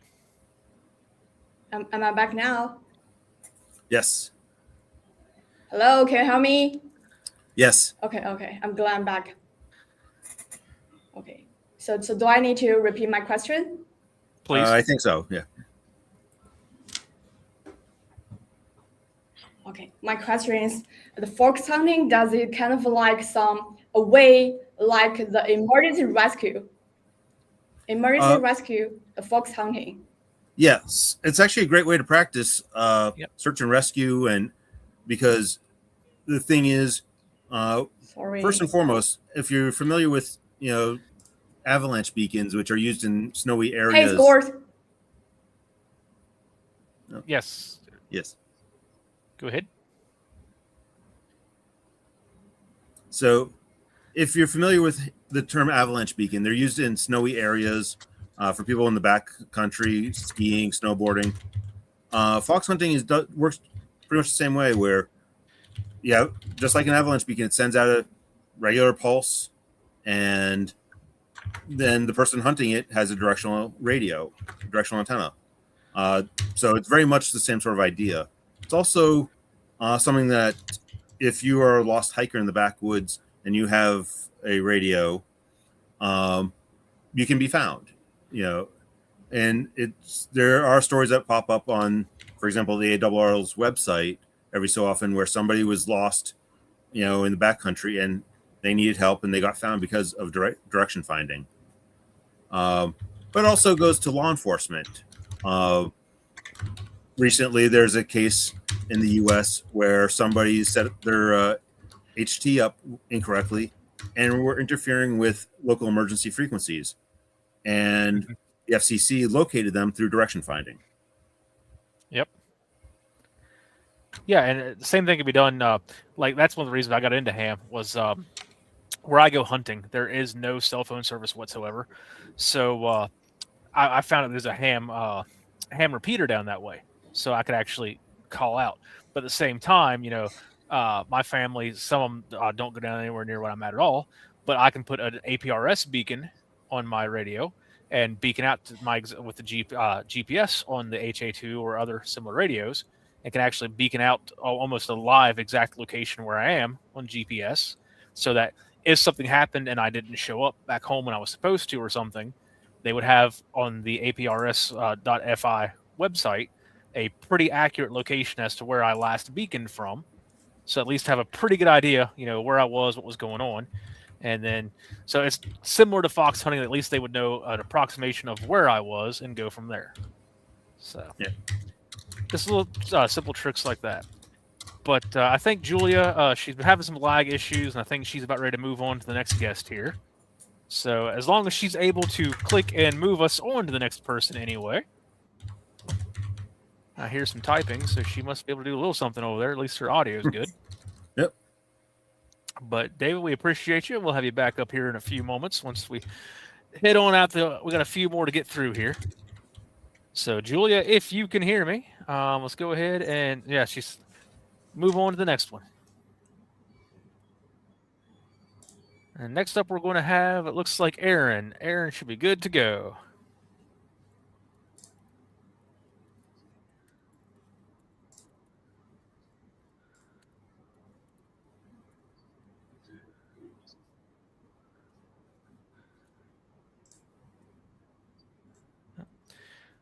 As long as she's not lagging too much anyway. Let's see here. Oh, looks like we got him. There he is. My buddy Aaron, here we go. How's it going, everybody? I'm Aaron, KK7WRA, out here in sunny Phoenix. Love this topic. There's a whole lot to go on, and we could be here all day.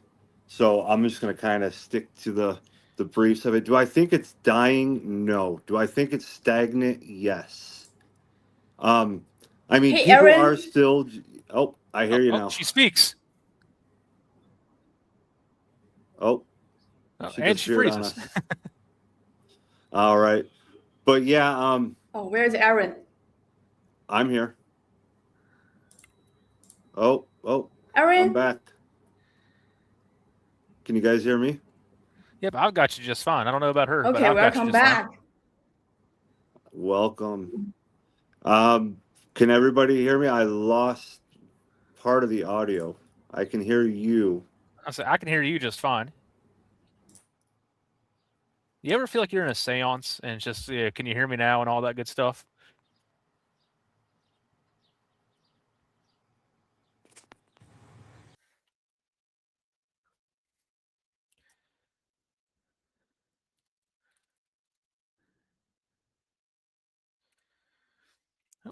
Well, I guess it's all my show. So welcome to the Scott Show. I've been working to get my own live stream here, and I don't know what I've done to be blessed with this honor, but here we are. Oh, and Aaron's back. Here we go. Oh, there we go. I can hear you well.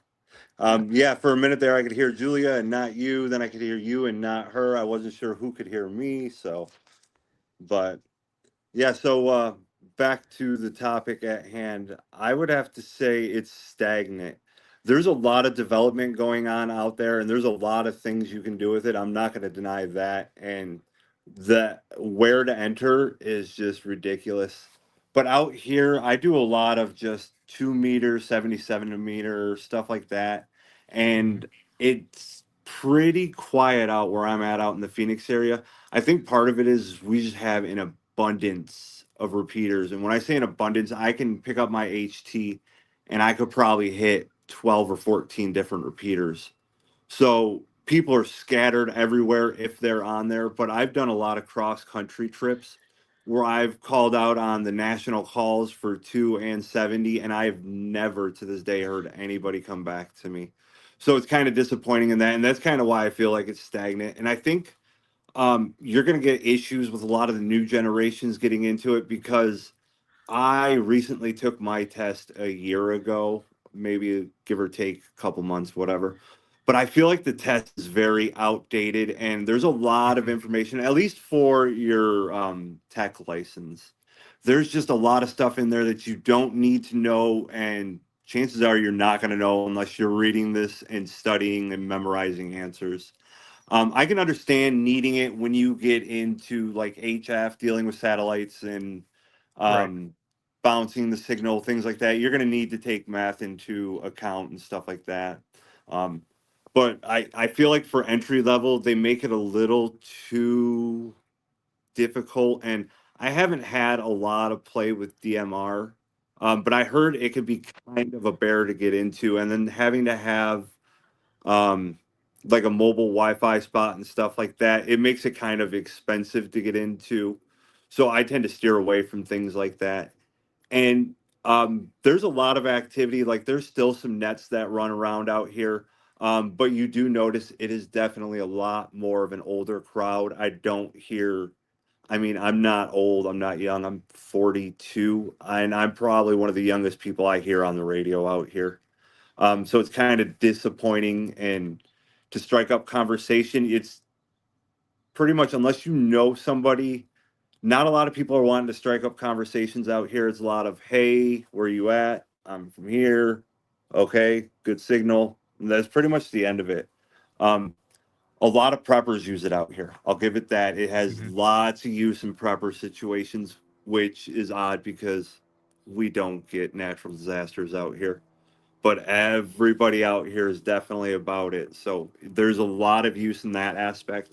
Um, for prep, I have my GMRS and I have a portable repeater that I take with us, like when we go out camping, things like that, because again, the features are nice because, yeah, I can let my whole family use it off of just my license, things like that. I feel like Ham kind of needs to update that as well. Like, you want to get your beginner's license, that's fine. There's not a whole lot you should really need to know to get your beginner's license. I mean, it's just entry level. You're talking just local for the most part. Um, throw in some questions about how to work repeaters, how do they work, things like that, and make it so like your basic general license is just the whole family can use it. I feel like if you could start there and then have, the main member of the family, like me, now go get my level 2 and learn HF and get my son into knowing what HF is and being able to talk cross country or across the globe and things like that will get a lot more people involved in it. And I think right now that's just not happening. And until there's some type of change made, I don't really see it progressing. I think it's going to be more of a hobbyist. You are getting your ham license because you know about ham radio and you want to get into it for specific reasons. You're not getting into it for building a community, things like that. Like a lot of the ham clubs out here, it's pretty much all ham related. That is it. They don't do many things outside of it. There's not a whole lot of community building in it. It's we're with the ham crew and that's about it. And you do get your races out here and stuff like that where they go and help out, the people running around, things like that, which is great. And I love being a part of that stuff too.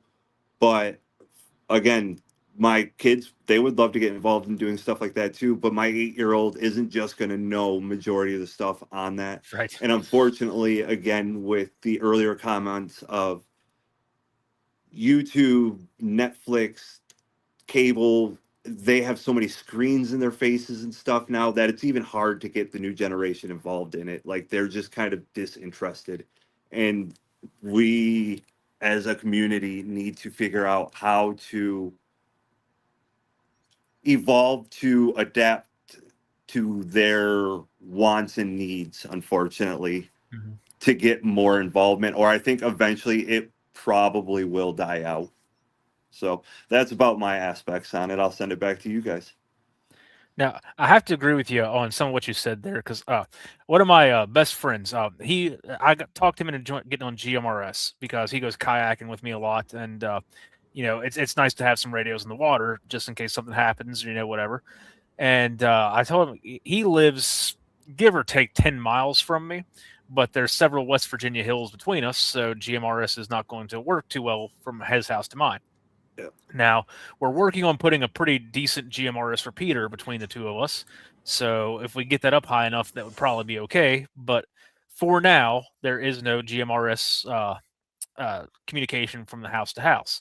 There is a very nice on that repeater network I've mentioned several times. There's a good 2-meter repeater that works from. I've gone to his house. I've hit that repeater from there. Perfect signal. My house, perfect signal. So if he had a ham license, we could talk all day long, no problems.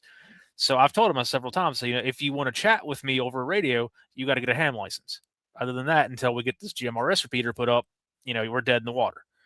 So I've told him, he goes, what do you got to do to get a ham license? What do you got to do? What do you got to do? So I've walked him through the basics. I've told him the easiest way, honestly, is to either use one of the apps on his phone, or there's a guy, you may have seen him in several Facebook groups, that he gives a free class. And so you take his class, he'll take a couple days, and he'll teach you most of what you need to know, and then a little bit of studying on your end, and you can actually take your technician test, and you'll have a pretty good shot at passing it.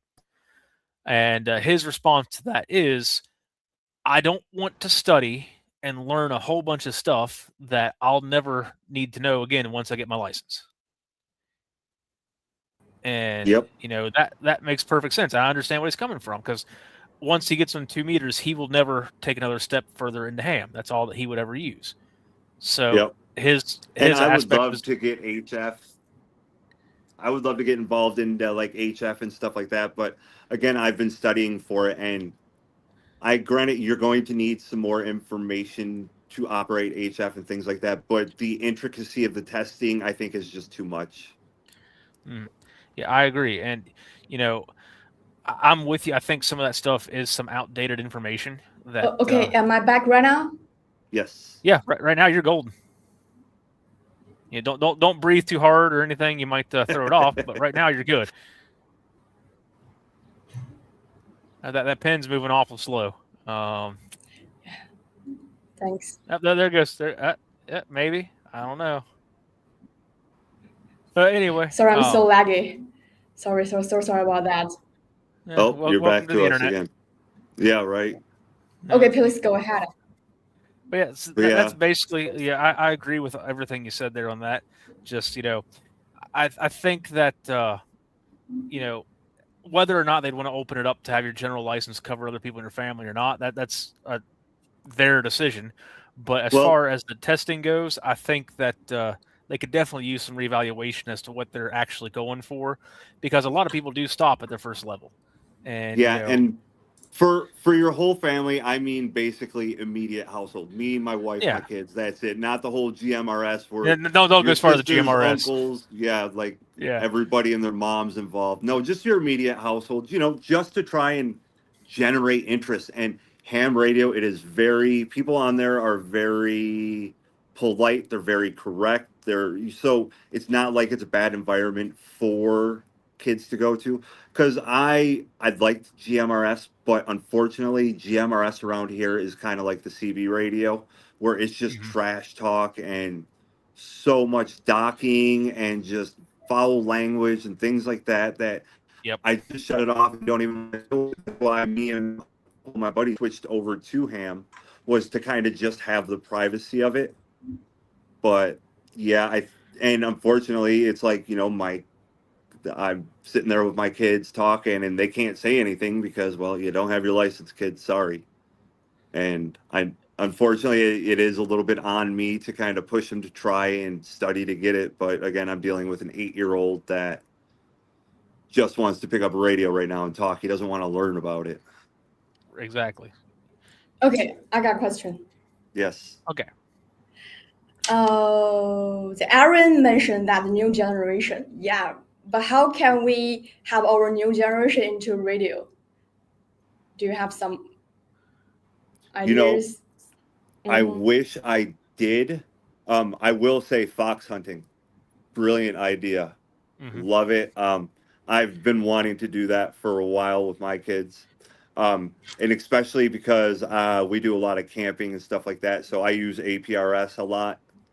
So my wife knows where I'm at, things like that. So I try to get them involved in like the cool little features like, oh, you can see where this person's at while you're talking to them, and the International Space Station. I love it, but it's so quick. It's kind of Yeah. disappointing. You get very, very limited time, and if you miss that window, you're kind It's of stuck. But and the what SSTV, things like that, those are pretty awesome. But again, it for a kid to get involved in, like, he likes the idea of it, and to learn how to do it right now, it's a little like, I wish there was like a Bill Nye the Science Guy for like radio, you know.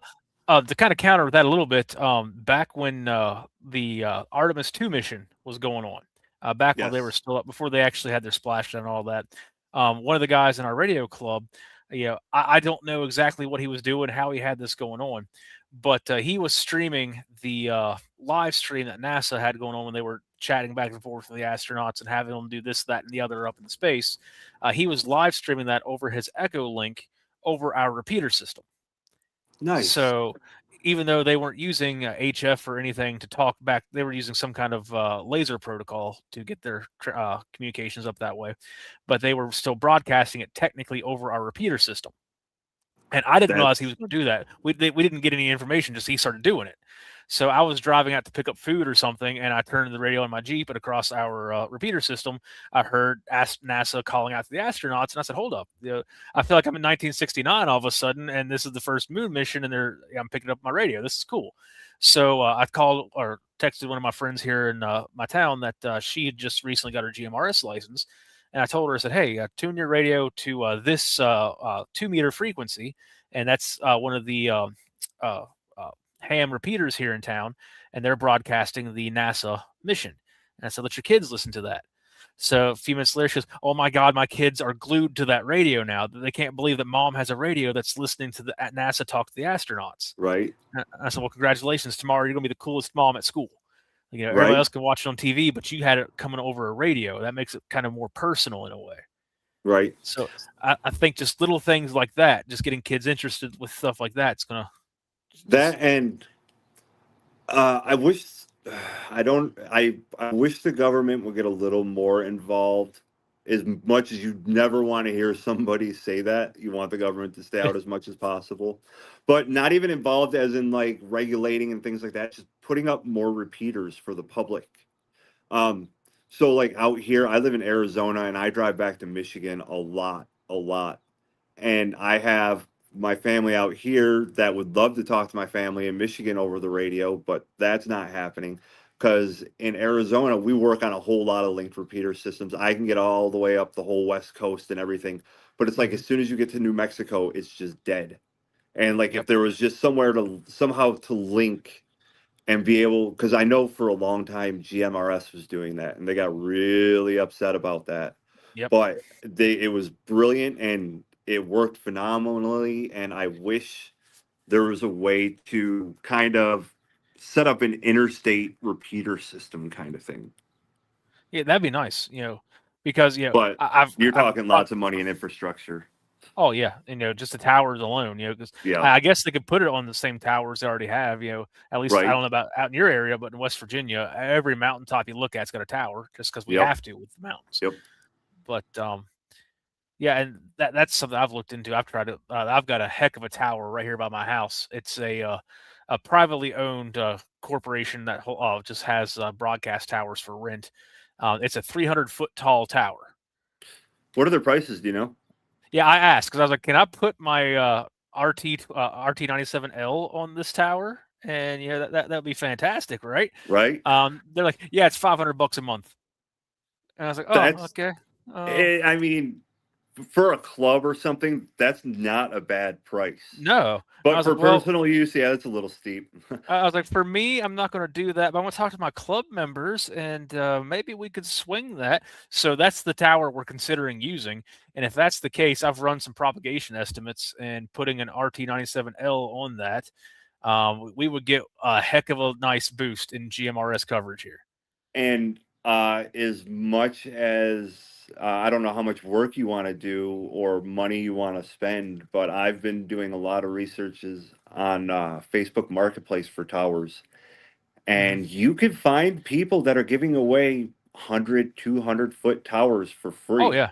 Like, just come pick it up. Like, deal. Like, man, I would love to do that. Unfortunately, I don't have the property to put that on, unfortunately, because with the codes around here, if your antenna falls, it's supposed to fall within your property line and things like that. So that would put me a little bit out of regulation, but I know so many people out here that would just love to have something like that. Oh yeah, 100%. And just little things like that. And I think that is a good step that we could take, is if we could just make it more accessible, and then, just have little community days. That's all it is. Like, here in my town, I'm trying to build a little, I've somehow found myself as the emergency management council director here in my little town. So I'm getting volunteers in, just to make it easy for people. I put my RT97L on my little homemade tower on the side of my house. So it's only like a 25-foot tall tower. And it does pretty good. It keeps my whole town covered off of that. And telling people, hey, if you get a GMRS license, you can use my repeater here. Covers the whole town. And, we have communications at the whole town just off that little repeater that I have. And I've got a battery backup for it. So we're golden on that. And then me as the only ham that's actually in my little town here, I can reach out to anybody else the next town over and then hit those repeaters. So we've got outreach if something happens. Right. And doing some demonstrations of that, I've got several people that have decided, hey, GMRS isn't such a bad thing. Right. So I think little just demonstrations like that, and then tell them, like, hey, you can listen to astronauts when they're on on their little moon journeys, or talk to them across the space station, or listen in on that. Get the SSTV signals is getting the kids interested. So just little community outreaches. I still think somebody needs to run away with the Bill Nye the Science Guy for radio for kids. I think that would take off. Yeah, start a YouTube channel. Right. There you go, Julia. That's your next thing. You got to start a YouTube channel for Bill Nye the Science Guy for radio. I'm patenting that right now on air. Do it. You got the glasses right now. You're good to go. We need to. Right. We can all pitch in and get you a science coat. Wow. All right. Well, I guess she's. Well, maybe the radio is more for. Am I back right now? Yeah, you're back. You're back, and you're looking good. Glad. You don't have any Sorry, lag I'm so laggy. Thank you for your guys. No problem. Yeah, thanks for sharing, Aaron. Glad to share. Okay, now Mark. Hey, how you doing? Can you hear me? I can hear you loud and clear, Julia. Mark. Okay. Well, I just wanted to start off by. Can you hear me, Julia? I think you've gone a bit laggy again. Yes, I don't know. She's awful still. She's just chomping at the bit to hear what you have to say. Well, I guess I'll kick off, and hopefully Julia will be able to hear it. But I just want to start off by thanking Julia and everyone at RETEVIS and AIlunce for giving us the opportunity to talk about this wonderful hobby of ours, with this fantastic panel we've got as well. My interest in radio began when I was about 8 years old, when my parents bought me a shortwave receiver. And I clearly remember sitting there late at night, tuning across the bands, hearing voices from all over the world. And it kind of felt like magic, this invisible web connecting people across continents. It was just an amazing experience. And that curiosity was fueled even further by my grandfather, who was an avionics engineer in the RAF during the Second World War. He worked on some huge sort of airplanes like the Sunderland Flying Boat, and used to work with the radios on board. And he gave me that early fascination with electronics, how things worked, how signals moved, how you can build and fix things yourself. Then sort of late 70s, early 80s, then came sort of movies like Convoy, Smokey and the Bandit. A lot of people of my generation desperately wanted a CB radio, especially over here, you know, seeing how amazing it looked in America. So I started devouring all of the CB and amateur radio magazines, looking at the equipment in absolute awe, you know, not being able to afford it, you know, being really young. But eventually I got on the CB, which was great fun, very busy back in the 80s, sort of late 80s. Got to 1990 and I passed my radio amateur exam. And what I remember most vividly is the bands were just completely alive. VHF and UHF repeaters just buzzing constantly. You could put a call out and get multiple replies, and there's a real sense of community to it all then as well. But in as far as where we are now, you kind of fast forward to today, and in many places things feel a bit quieter. I don't think that's because the hobby's dying.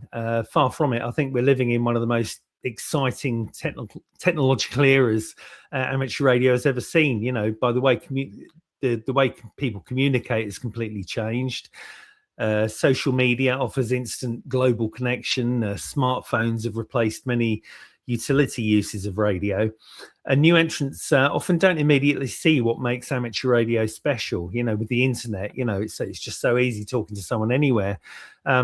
So the challenge isn't that radio's lost its value. I think we need to kind of reframe and rediscover it in some way. And I think we've kind of got a golden opportunity now. We're in an incredible digital age at the moment. You know, technology is advancing phenomenally at the moment.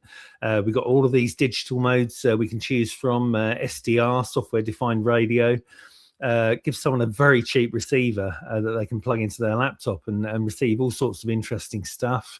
We've got satellites in orbit, ISS as well, as we were mentioning earlier.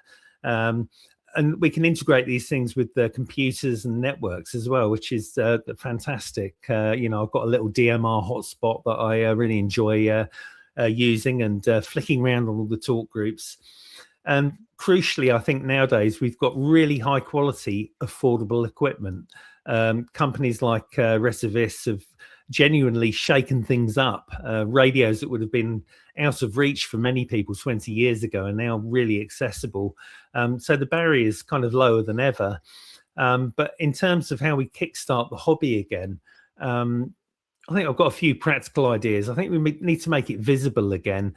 We need to get out from behind the shack, you know, lots of public demonstrations, field days in busy locations, schools, youth clubs, community events, that kind of thing.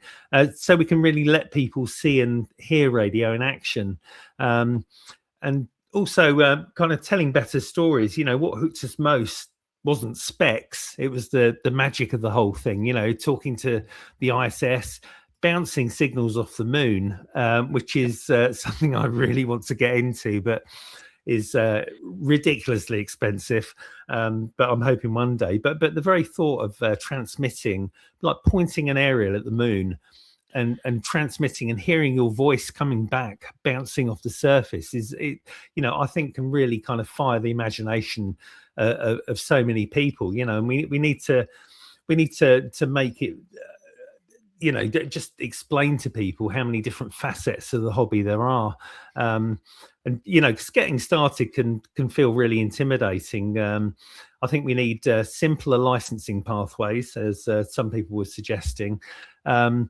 Clear sort of first contact guides, you know, explaining how to make that first contact, how to get the you know, the just the wherewithal to do it, you know, because it is very intimidating at first. I think sort of mentors can come in very handy there, sort of clubs, that kind of thing.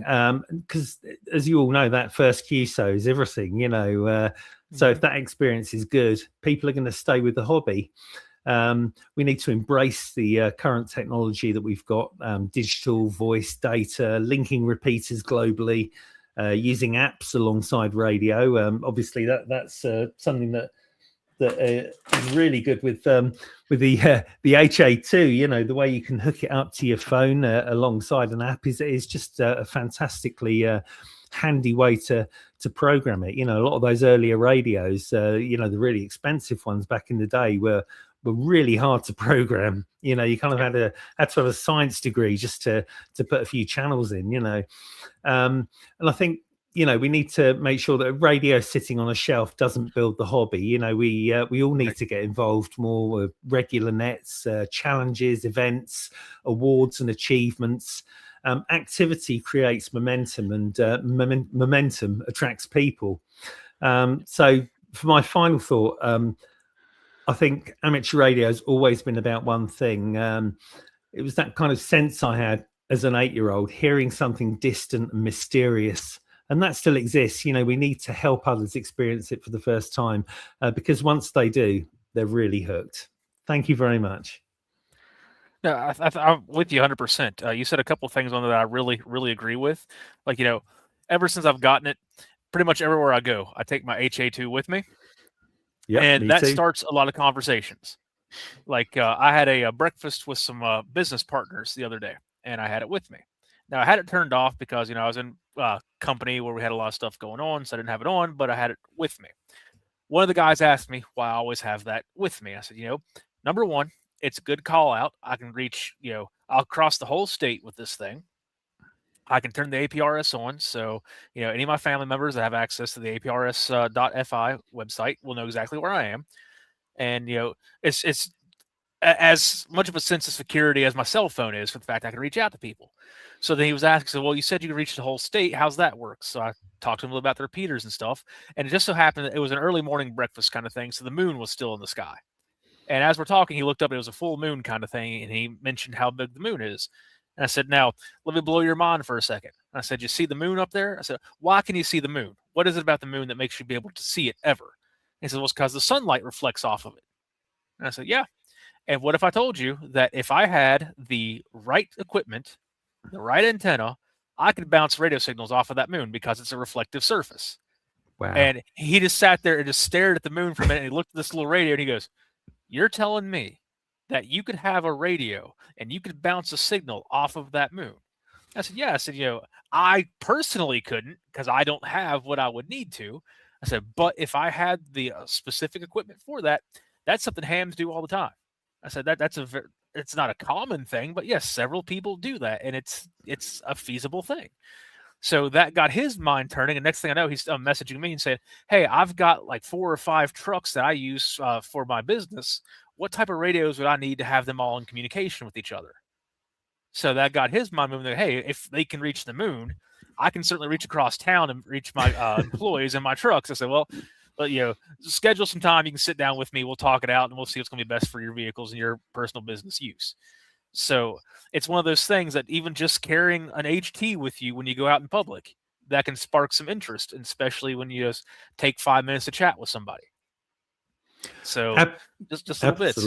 Absolutely. I mean, I must say, I carry my radio around everywhere, and it drives my wife absolutely nuts because we're out walking the dogs, and I'm getting the radio out, and she's like, oh, you know, but I'm doing my best. I'm trying to get her into it, you know, but it's going to be a journey, I think. But you're absolutely right. You know, we just need to get as many people involved as possible, you know, because it's such a cool hobby.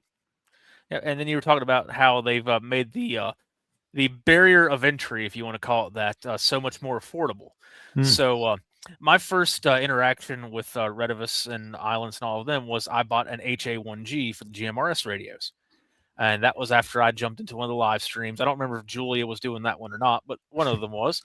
And the radio looked nice. It looked rather rugged, and it fit everything that I wanted in a GMRS radio. Now, I'd had a couple of other ones from other brands that we won't name here, but I had them, and they worked okay, but one of them had an issue, and trying to get the warranty coverage on that was like pulling teeth. So that's why I started looking for other brands. I bought the HA1G, and I on that little lanyard loop on the back of it, I actually put a keychain, retractable keychain thing on it, and have it where I can hook it to my kayak when I go kayaking. Last year, one of my friends actually capsized her kayak, and by the time we were able to get her kayak righted, and it wasn't a kayak that she could climb into easily, so we had to actually tow her and the kayak to the shore, get her out of the water, get the water out of her kayak, and then get my radio, which was tethered to it, out of the river. It was under the water for about 20 minutes. Wow. And she was upset. She's, "Oh my God, I've ruined your radio. I'm so sorry." And I said, "Okay, well, number one, if you ruined it, it's like a $50 radio, so I'm not terribly concerned about it. But number two, check this out." And I pulled it out of the water and shook it off real quick, pressed the button, and said, "Oh, hey, look, it's working just fine." Wow. So it's a $50 radio, but these things are built absolutely rugged. And that's the reason I bought them. It's one of the reasons I went with this company. And I said, if not, they have a good warranty on them. I can talk to them. I'm sure we can get it sorted out. But it's worked fine ever since. So no harm, no foul. I must say the build quality, the build quality of RETEVIS is absolutely fantastic. Some of the handheld radios I had back in the day, you'd kind of squeeze them and they'd creak, but because of the plastic. But the current radios are fantastic. I mean, like you can say that this thing you could literally put underwater for however long, and if you drop it, there's a pretty good chance it won't break. It's just so solid, and I have to drop it just right to break it. Yeah. Throw it off a building maybe or something. But no. Yeah, definitely. Amazing. Yeah, that's the nice thing about that radio is it's built so tough that even though it's got a great warranty, you'll never have to use it. Yeah. No. All right. Well, Julia has brought everybody it's a back free to the discussion screen. board. Everyone can join. All right, and at the same time, anybody that's in the comments that's still hanging around, listen to a bunch of old hams here, having a little chat here. Ask questions. We'll be keeping an eye on the comments now. Feel free to throw anything out there. We'll do the best that we can and try to get to you. But throw out here, see what you got going on, and we'll try to address you the best we can.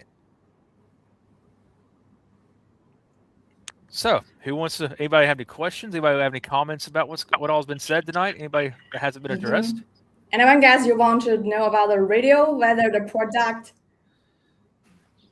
I have a question, and I don't know how true this is, but I think so. I've heard somewhere that you can actually use amateur radios to control like RC planes and stuff. Does anybody know if that's true? And if so, how does that work? I want to know. Yeah, I would assume that there was probably, if you could figure out, there's probably a way to do it. Because I know that using certain frequencies and stuff has messed with certain things in my house.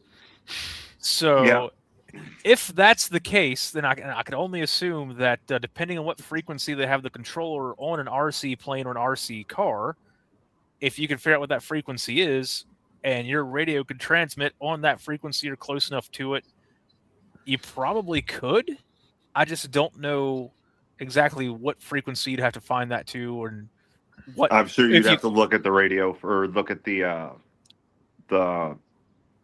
control, the receiver, and find out what frequency it is and stuff like that. And I don't know. You have to then figure out what. You'd have to figure out a way to make what button do what. I don't know exactly how you would control it at that point, but as far as the frequency goes, I'm sure you could figure out a way to handle, or at least get across to that. And we were talking about how to make it so we could make it a little bit more interesting for the next generation to kind of get into radio. And somebody brought up a topic that I completely forgot about, SDR. SDR radios. With the visuals and the stuff you can do with them, it's just like a rabbit hole for kids. Like I use my SDR for tracking airplanes and stuff like that. Like I can find out if that's a police helicopter flying over my house, or if that's a medevac helicopter, or if that's one of the planes from the flight school going by, or if that's the president's airplane. Like and then being able to see the waterfall. I think getting more radios with waterfall, and just to make it more visually pleasing to kids, is just like, it would make it a lot nicer. Like just, look at the cool colors and the stuff moving. Let's tune over to that and see what's going on. Now we've got a fella here in the comments talking about, I'm assuming the cars or planes, that kind of stuff, and he says everything is on 2.4 gigs now. So I'm assuming he's talking about the actual controllers and stuff for your remote controls. Yeah, so that's going to be So- SDR right there. I don't know of any actual radio equipment that goes up to 2.4 gigs off the top of my head, except for an SDR. So, But yes, going back to the SDR thing, sometimes when I'm trying to listen into the ISS and get like SSTV or anything of that nature, when I miss a pass over my house or I'm going to have a good pass, I'll use an SDR to try to find a place somewhere in the world that has an antenna set up at that same frequency that I can pick that up. And I might have heard Mark at some point. You never know. But sometimes I'll click on some stuff over there in that neck of the woods, and I'll start listening just to see what I can hear. Just playing around over on that side of the world. And then I get a couple buddies like, hey, check it. You can listen to radios online here, and you can click wherever you want. You click this little drop down. There's the bands that are over there, and you click on this one. Here's that radio's located, and you can hear these people talking there. Like you click here, and listen, that guy's speaking over here in Ireland, and you click way down over here, and now you've got someone over here in Romania. So I think getting stuff like that kind of gets people interested in stuff too, that you can just show them what the internet just, completely free. Type a couple things in Google, and here you go. Here's radios all across the world. And I think that gets people interested in some stuff too. And that guy just replied and said, yeah, he is talking about the signal hops on 2.4 gigs for those controllers and stuff. So that's pretty sweet. I'll tell you what one of the things I really love about the hobby is kind of discovering new aspects to it and that. And I must say, you'll be very proud of me, Julia, because I set up APRS for the very first time today and managed to receive packets and sort of communicate with other APRS stations. So it's fascinating seeing the stuff coming in there and sort of coming and going. I just absolutely love it. I've got a lot to learn, but I'm really enjoying it so far. I'll have to add to that the HA2 definitely makes APRS a lot more user friendly. I had dabbled with APRS several years back. It was cool. I enjoyed it, but the HA2 takes it to a whole different level of user interface and ease of operation. Yep. So again, we've all touched in some degree on, we're in the golden age of technology here. When you look at the price point, and I know we did this as a community discussion, but I will shamelessly plug the HA2. It is a great radio for the money. Yeah. And I really enjoy that. It just makes it so much easier and user friendly to bring APRS with you on the go, let alone before I was dabbling with it as a home station. Which is kind of limited use, interesting to watch, but limited use on the go. But the HA2 just really brings it together, and it's a great tool again to get someone's interest. Well, what is that? What's that little symbol? What's that noise? And next thing you know, they might be thinking, well, that's cool. I could use that with scouts, with camping in traditional communications or down situation. Mm-hmm. And another thing, speaking of trying to get people into radio and that kind of stuff, another thing that I have found too that gets some people thinking is, like I said, of course, I started with GMRS, and I've got a lot of friends that are on GMRS. So, like Aaron's point to that, around here, not many people do GMRS. So I would drive around with it scanning, just seeing what I can pick up. And a lot of times I did find like road flagging crews or some businesses that are using it. Just little things, that stuff you didn't want to listen to unless you were just bored. But occasionally, and how that lady I was speaking to here in town, I got her on a GMRS license. How I got in contact with her originally was as I was driving back from my post office, I heard a man and his son talking on a radio. And of course, GMRS, you don't know if it's a GMRS or an FRS or whatever it is, but you just pick it up on a GMRS signal. And he was talking to his son, and he said something like, well, don't go too far. And the son replied, I won't. I'm just down here by the apple tree on Washington Street. And the kid sounded like he's probably about 6 years old.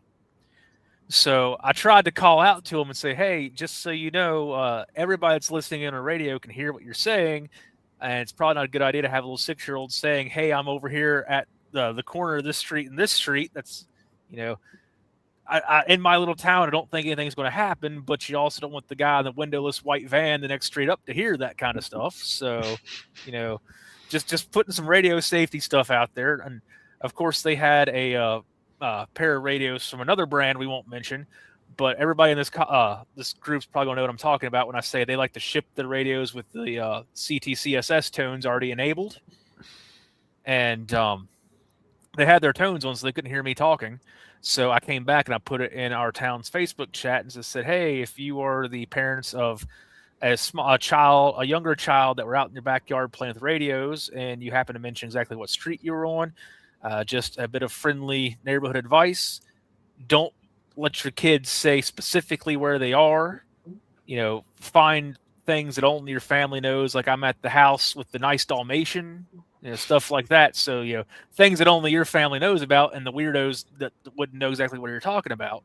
And then the mom jumps on and says, "Oh my God, that was my husband and my son. What did you hear?" And I was like, "Nothing bad. Just, you know, putting it out there to be careful and teach your kids a little bit of radio etiquette." And next thing you know, now we're good friends, and she's learning all about radio and passing it on to her family. And they got a GMRS license, they got GMRS radios, and you know, it's just little things like that, educating the community, and kind of gets people interested in radio here and there too. So that's a really important point, actually, because I think a lot of people might not.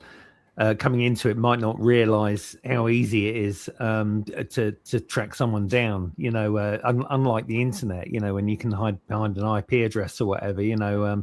I can think of there's certain, because we've got our version of it's called PMR 446, and we've got it on 446 megahertz. And unfortunately, you know, like some schools, nurseries and places like that will buy these radios not realizing that anybody can listen into them, you know, which I think is a real problem. You know, obviously most people aren't you know, going to have you know, bad intentions, but you know, you never know who's listening there. So I think there needs to be more education with that. Definitely, they need to get onto like a secure, maybe a DMR system or something that's scrambled. Or trunked or just something a bit more advanced, you know, because that is definitely a worry. So yeah, education's the way forward with that, 100%. Yep. Oh, well, sorry to interrupt. I got a question for you guys. What do you want to see the feature or function on the radio? Personally, for me, I would love to have more satellite integration. Maybe something that can download the CAPS, you know, the orbits of the satellites and the space station, and also something that would sort of account for the Doppler shift on the radio. I think that would be quite a handy addition. Mm-hmm. How about you, Aaron? I think more affordable P25 would be nice. Because I would love to start getting into P25 and trunk and stuff like that, but getting into that stuff can get real expensive, especially if you're looking at like the big box companies that sell handheld radios for $8,000. Like, you guys are out of your mind. Like, how many do you sell of these a year? 3, 4?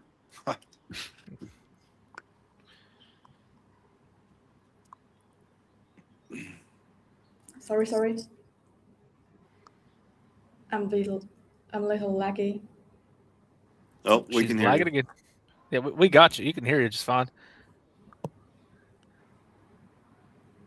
I'm kind of hard pressed as to what feature I think would be next. I agree, as Mark mentioned, like the accounting for Doppler shift and your passes, that would be really neat. The thing I see though is if you start down one path like that, you become a more specialized radio, and well, that's a plus that makes it harder for the R&D team to justify the marketing that radio toward one niche part of the market instead of to the wider range. APRS pretty well well defined and out there. DMR, of course, that's a whole animal of its own, and it's nice that you have the analog capacity as well. So I'm not knocking anything that anyone said, but I'm hard pressed as to what my suggestion would be for the next thing moving forward. I'll just kind of leave it there. Interested to hear the opinion of others. Well, I will say I own several different RETEVIS radios and the AIlunce radios. And one thing that I think AIlunce does well that could be carried over to the RETEVIS side is your HA1UV, your HA1G, and your HA2. They're all basically the same body style. They all use the same charging cradle, and they Right. all use the same CPS. I think that is fantastic. So then you start looking at some of your the RETEVIS lines, and I've got probably 4 or 5 at least different models, and they all use a different charging cradle. Some of them have overlaps in CPS, some don't. So I personally would like to see the ideas of the HA1s and the HA2 kind of start being carried over to where, you know, you can change the way the radio looks a little bit, but try to keep it on the same style charging cradle and try to keep everything tied into the one CPS. So we just have the one program that can program all of the radios and the one dock that can charge all of the radios. So that way I'm not trying to fuddle around and find a different dock to charge this particular one and, you know, all that kind of stuff. So personally, I would lean more towards a hardware aspect first. I would have to kind of agree, and I also think that the computer programming software could use some updating. I think it could use or be a little bit more user friendly. I know a lot of it's going over Bluetooth and stuff like that, but right now I like being able to plug into my computer and just flash all my radios with the same station, same program number, so I can pick up anything and know what station to tune to be where. And I just I don't know. For some reason I get a lot better ease out of using Chirp. And I feel like but Chirp doesn't work for all the radios. Like I have an A3 that Chirp won't work for, that I have to use the CPS for. And I just I don't find it as user friendly and more of kind of, I don't know how to describe it, more intricate. I feel like there's more steps than it needs to be. Like, you know that GMRS stations are automatically a +5 offset. You know, can we build that into the program so I don't have to sit there and go through and put +5 for everything? And because I'm programming 150 stations and things like that. So I think somehow integrate or making the CPS a little bit more user friendly would be nice. And Yeah, so we got a RETEVIS app software here. Here, I don't know if you can see this. Yes, connect my radio. Yeah, here, and then first into add radios. Then, yeah. Hold on. Sorry.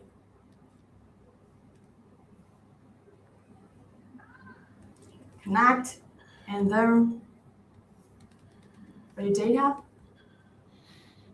And when you finish, you can program your channel settings on your phone. It's very easy. You don't need to use the CPS.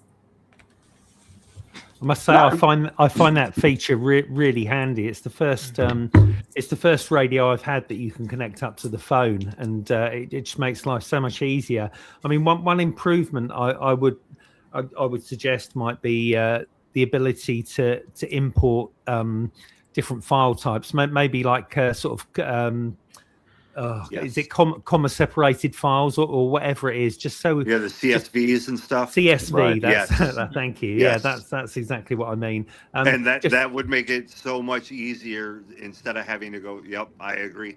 Because unfortunately, not all my radios are Bluetooth capable and things like that. So I can't always do that. So having something where, yeah, you can or upload old CSV and you're good to go, because having to copy, and even copy and paste is sometimes finicky. So I have to sit there and go through 142 ... or whatever, and vice versa. Yeah.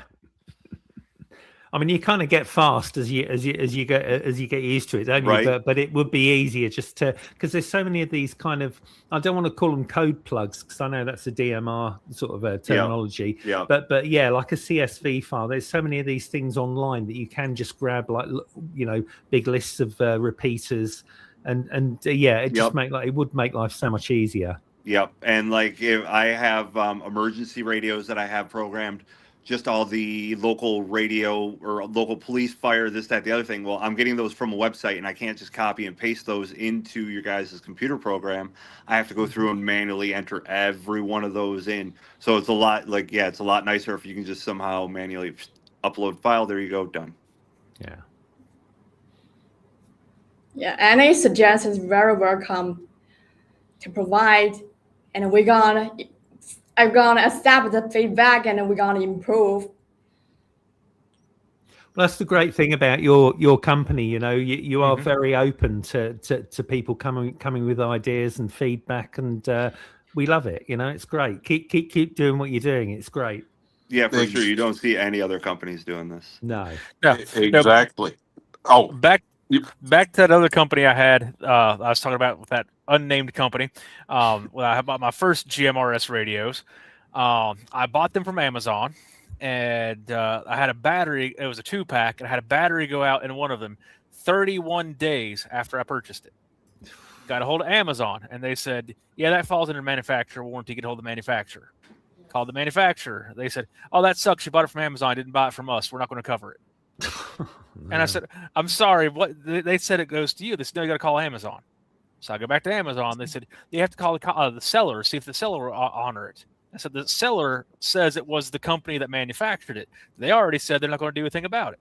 So they said it goes to you. It was like 3 weeks later that finally Amazon said, we'll give you a one-time exception. In the meantime, I bought these for hunting season. It's a week away. So they said, we'll give you a credit for it. We have to receive the radios first to make sure you're sending us a dud. I'm like, what are you talking about? So in the meantime, I was like, I'm done with this group. I'm not buying anything else from them. And that's got me looking over here. So then I get a hold of RETEVIS, and then I meet Julia here. And it's like, these people, I can literally just send a Facebook message. And, I might have to wait a little bit because of the time difference between the U.S. and China. Whoop-de-doo.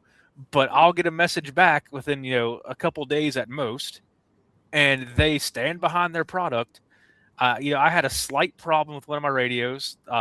And I was able to fix it myself, but Julia's over here. If there is a problem, let us know. We'll replace it. And I'm like, I've had this radio for a year. I'm not worried about it. But, they actually stand behind their stuff over here. That other company wouldn't give me the time of day. I'm like, I'm not going back. I'm going to leave it at that. I'm not going back. Yeah, that's one of the things that I think we've all seen. I've heard the HA1G or HA1UV mentioned by, I think, everyone on the panel this evening. If you were with those radios from the start when the HA1G hit, and you look at the evolution and the features have been added by the firmware updates and to the CPS and things, there's still always room for growth. But that's what's cool about it is RETEVIS and AIlunce listen and care. And, they'll send it out to the beta testers. I'm assuming everyone here at some point has beta tested software, firmware, a radio. And it's amazing that there's a company that still cares like that anymore. That's a rarity nowadays. But if you look at that HA1G, when I first purchased my first one to where it is today with a defined set of hardware in there, a lot of things changed because of firmware, software, and the want to produce a product based on customer feedback. Mm-hmm. Yeah, you just call Julia. It's okay. Yep, just give her a call. I will reply. Yeah. She'll sort it out. Now, real quick before we move on, I want to address a comment here I just saw pop up over there from Facebook from Madonna.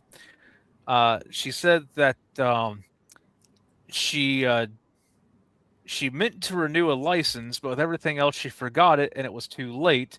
She wishes she still had the license, but doesn't know if there are any classes nearby and if she wants to take them again. So I don't know if she's asking if she needs to take the classes again to renew her license. But if that's the case, you don't have to take the classes again to renew your license. You just have to take the test again, and if you can pass the test, you can get your license back. The classes, no one actually has to take the class; it's just the test itself, and you can sign up for the actual test at any point in time with any of the examiners. The classes might help you refresh your memory, depending on how long it's been since you took the test, but you don't have to actually take the class if you don't want to. There's also lots of free apps on the App Store you can just download, and it's literally, they have all the tests, questions, and answers, and you can go through and literally just study all the 12 different tests they have and all the different answers, and those are all free. Or you can YouTube, you got like Ham Radio 2.0 and Ham Radio Crash Course, those guys. They throw courses that are either relatively cheap or you can sometimes get stuff out of them for free. There's plenty of resources if you don't want to actually sit there and just take a class. Okay. By the way, and if you guys have any feature suggestions, you just tell me and tell us, and I will argue with your engineer team and product team. She does. Yeah. She does.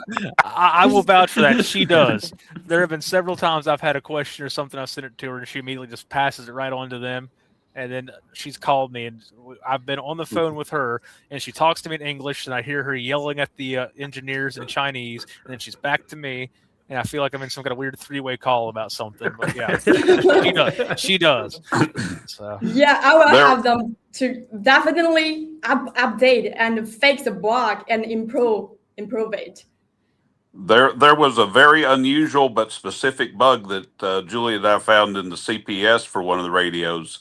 And let me tell you, Julia did not back down until engineering fixed it. I was tickled to death. They were able to replicate the problem and corrected it, but she did not back down until it was right. Oh, also, I have to say thanks to our product team and engineer team. It helps me a lot. Yeah, they are working harder, and you're often over time to help fix the issue, fix the bug, and improve the updates, update the feature functions. I really appreciate we have a great team. So we are also a community, right? We're just an online club. Yep. Yeah, and I can second that. I'm very thankful for the equipment that they've gotten to me, everything that's worked well that I've had. And in all honesty, any issues that I've had have been very minor, or they've been due to my own ignorance. It's been stuff that I've been clicking the wrong button when I shouldn't have been hitting that, or it's been something stupid that I put in wrong in the CPS or something. And I'm sure at the RETEVIS headquarters been a couple of times they've been like, that idiot's sending us another message. But no. Overall, they've got it sorted out pretty well. And I can't speak for you guys and what your clubs and your areas are like, but where I'm at, on my repeaters and the people around here, all the time I hear them talking about brands like Yaesu and ICOM, and that's what most of them use. And I'm over here in my little neck of the woods using my RETEVIS and my AIlunce, and I've got a MA1 in my Jeep. That's the main mobile radio I use. And just a couple of days ago, I was heading out to one of the more remote areas around here that's really on the fringe of one of the ranges for our repeaters. And I was talking to the club president on that while I was out there. And he asked, of course, where I was, and I told him where I was at, how far out I was. And he goes, I can't believe you're out that far away, and your sound is still as clear as it is. He goes, most everybody else is out there, and I can't hardly pick them up. And I said, well, maybe you guys should open up your eyes a little bit and try out some newer equipment. Maybe, this brand isn't something you guys should be looking over, because I hear you guys clear as a bell, and you're saying that I'm full quiet and coming into the repeater as far away as I am. So maybe there's something to it. Yeah, I must say the audio quality of the speakers on the RETEVIS and AIlunce is absolutely fantastic. A lot of the rigs I've had in the past have very small speakers, and it's a badly made radio in the past, and it starts vibrating, because it's not secured properly. But I must say, the audio is always fantastic with these radios. Yeah, I think price versus value, they're really hitting the sweet spot. Oh yeah, 100%. Exactly.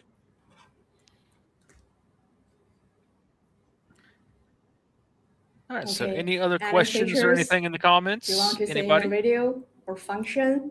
Actually, Julia, one more function I was thinking about is it'd be quite nice to be able to have like a visualized sort of band. I'm not sure the right word. Not a waterfall exactly, but just like a scan of like maybe 1 megahertz or something, so you can see which stations are in that part of the spectrum, if that makes sense, like a visualized kind of meter. I can't remember the right word for it, but So kind of like an S meter. And yeah, someone said a Spectrum band sweep or spectrum analyzer, spectrum sweep, I think. I've seen that on the exactly. modified software that I have on the RA79, I believe. Yeah. That you can look and see if there's adjacent frequencies that are busy. Exactly that. Yeah, that would be really handy. No problem. I will let them know. Thank you. Amazing. Okay, Scott, Scott, you can just interact with our comments or no more. If no more questions, our live stream is gonna to be end. Yeah, I asked out there, and I'm not seeing anything else up. Someone did say that the term you're looking for might be called a band scope. That's it. That's the one. Yeah. Thank you.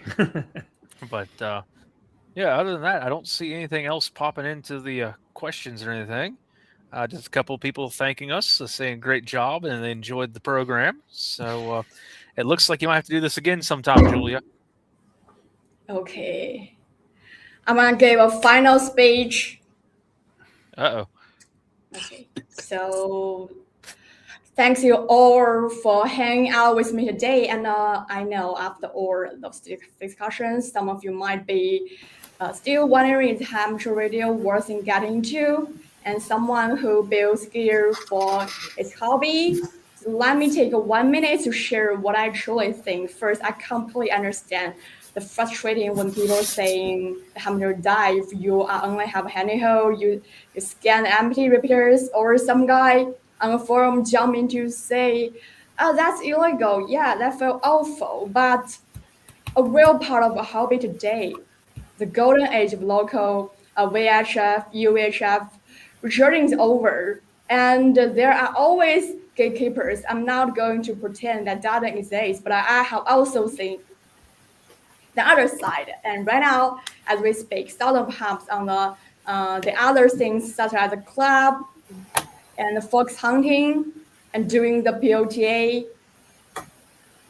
And as a manufacturer, we don't just want to sell you a radio that has nothing but silence. We want to lower the barrier to the radio, simpler operation, reliable reception, and tools that works whether you are into emergency communications, digital modes, or outdoor activities. You can start with a handy-hold or go straight to the mobile radio and other way. We want to help you to turn her say into the hands-on experience. And here's my final takeaway. Something I have learned from all those hubs out there. So don't sit around complaining that hobbies die. Just pick up a radio, upgrade your license, go active apart. Yeah, try it for yourself. You might just find that amateur radio isn't just alive. It's waiting for you to spark its next chapter. Yeah, sorry. Thank you. And 73, you guys. Thank you so much. Very I really enjoyed thank it. you. Yeah, He's catch got you a guys firework. later. It was a great That's time. great. Thank 7 threes, everyone. Yep, catch you later. Thank you. Okay. Congratulations. Our live stream is over. Wow. I love that. That was great fun. Yeah, that was fantastic. Yeah, had a good time on this one. Yeah, I'd love to do it again if next time you do it. It's been brilliant. Really enjoyed it. Always By the good way, times. it's only our episode 1. We gotta keep it and continue doing it. Nice. Okay. It seems people enjoyed it. So Yeah. So Loads of just comments. It's great. goodbye to our audience. Bye, folks. Bye. Oh, by the way, Mark. Yeah. Mark is a co-host on our broadcast. Mark, you can introduce your broadcast. Oh, thank you. Well, yeah, I'm a producer and sort of sidekick on a station in the UK called Talk Sport, and we also go out on a station called Talk Radio as well. I think it's we're available on for you guys in the States. We go out on Sirius XM as one of the channels on there. As well as on medium wave and DAB, which is like a digital broadcasting over here and around the world. So, yeah, so I am kind of transmitting on HF, but it's on medium wave as well as other things. So, yeah, no, thank you, Julia. Okay, just everyone, one by one, to say goodbye to everyone. Okay. All right, bye, everybody. Bye. KFA Have a easy, good wide, night, clear. everybody. What's race? Catch you guys Good later. night. 7-3. Thank you. Bye-bye. 73. Thank you, guys. Bye. Bye. Bye. See you next time.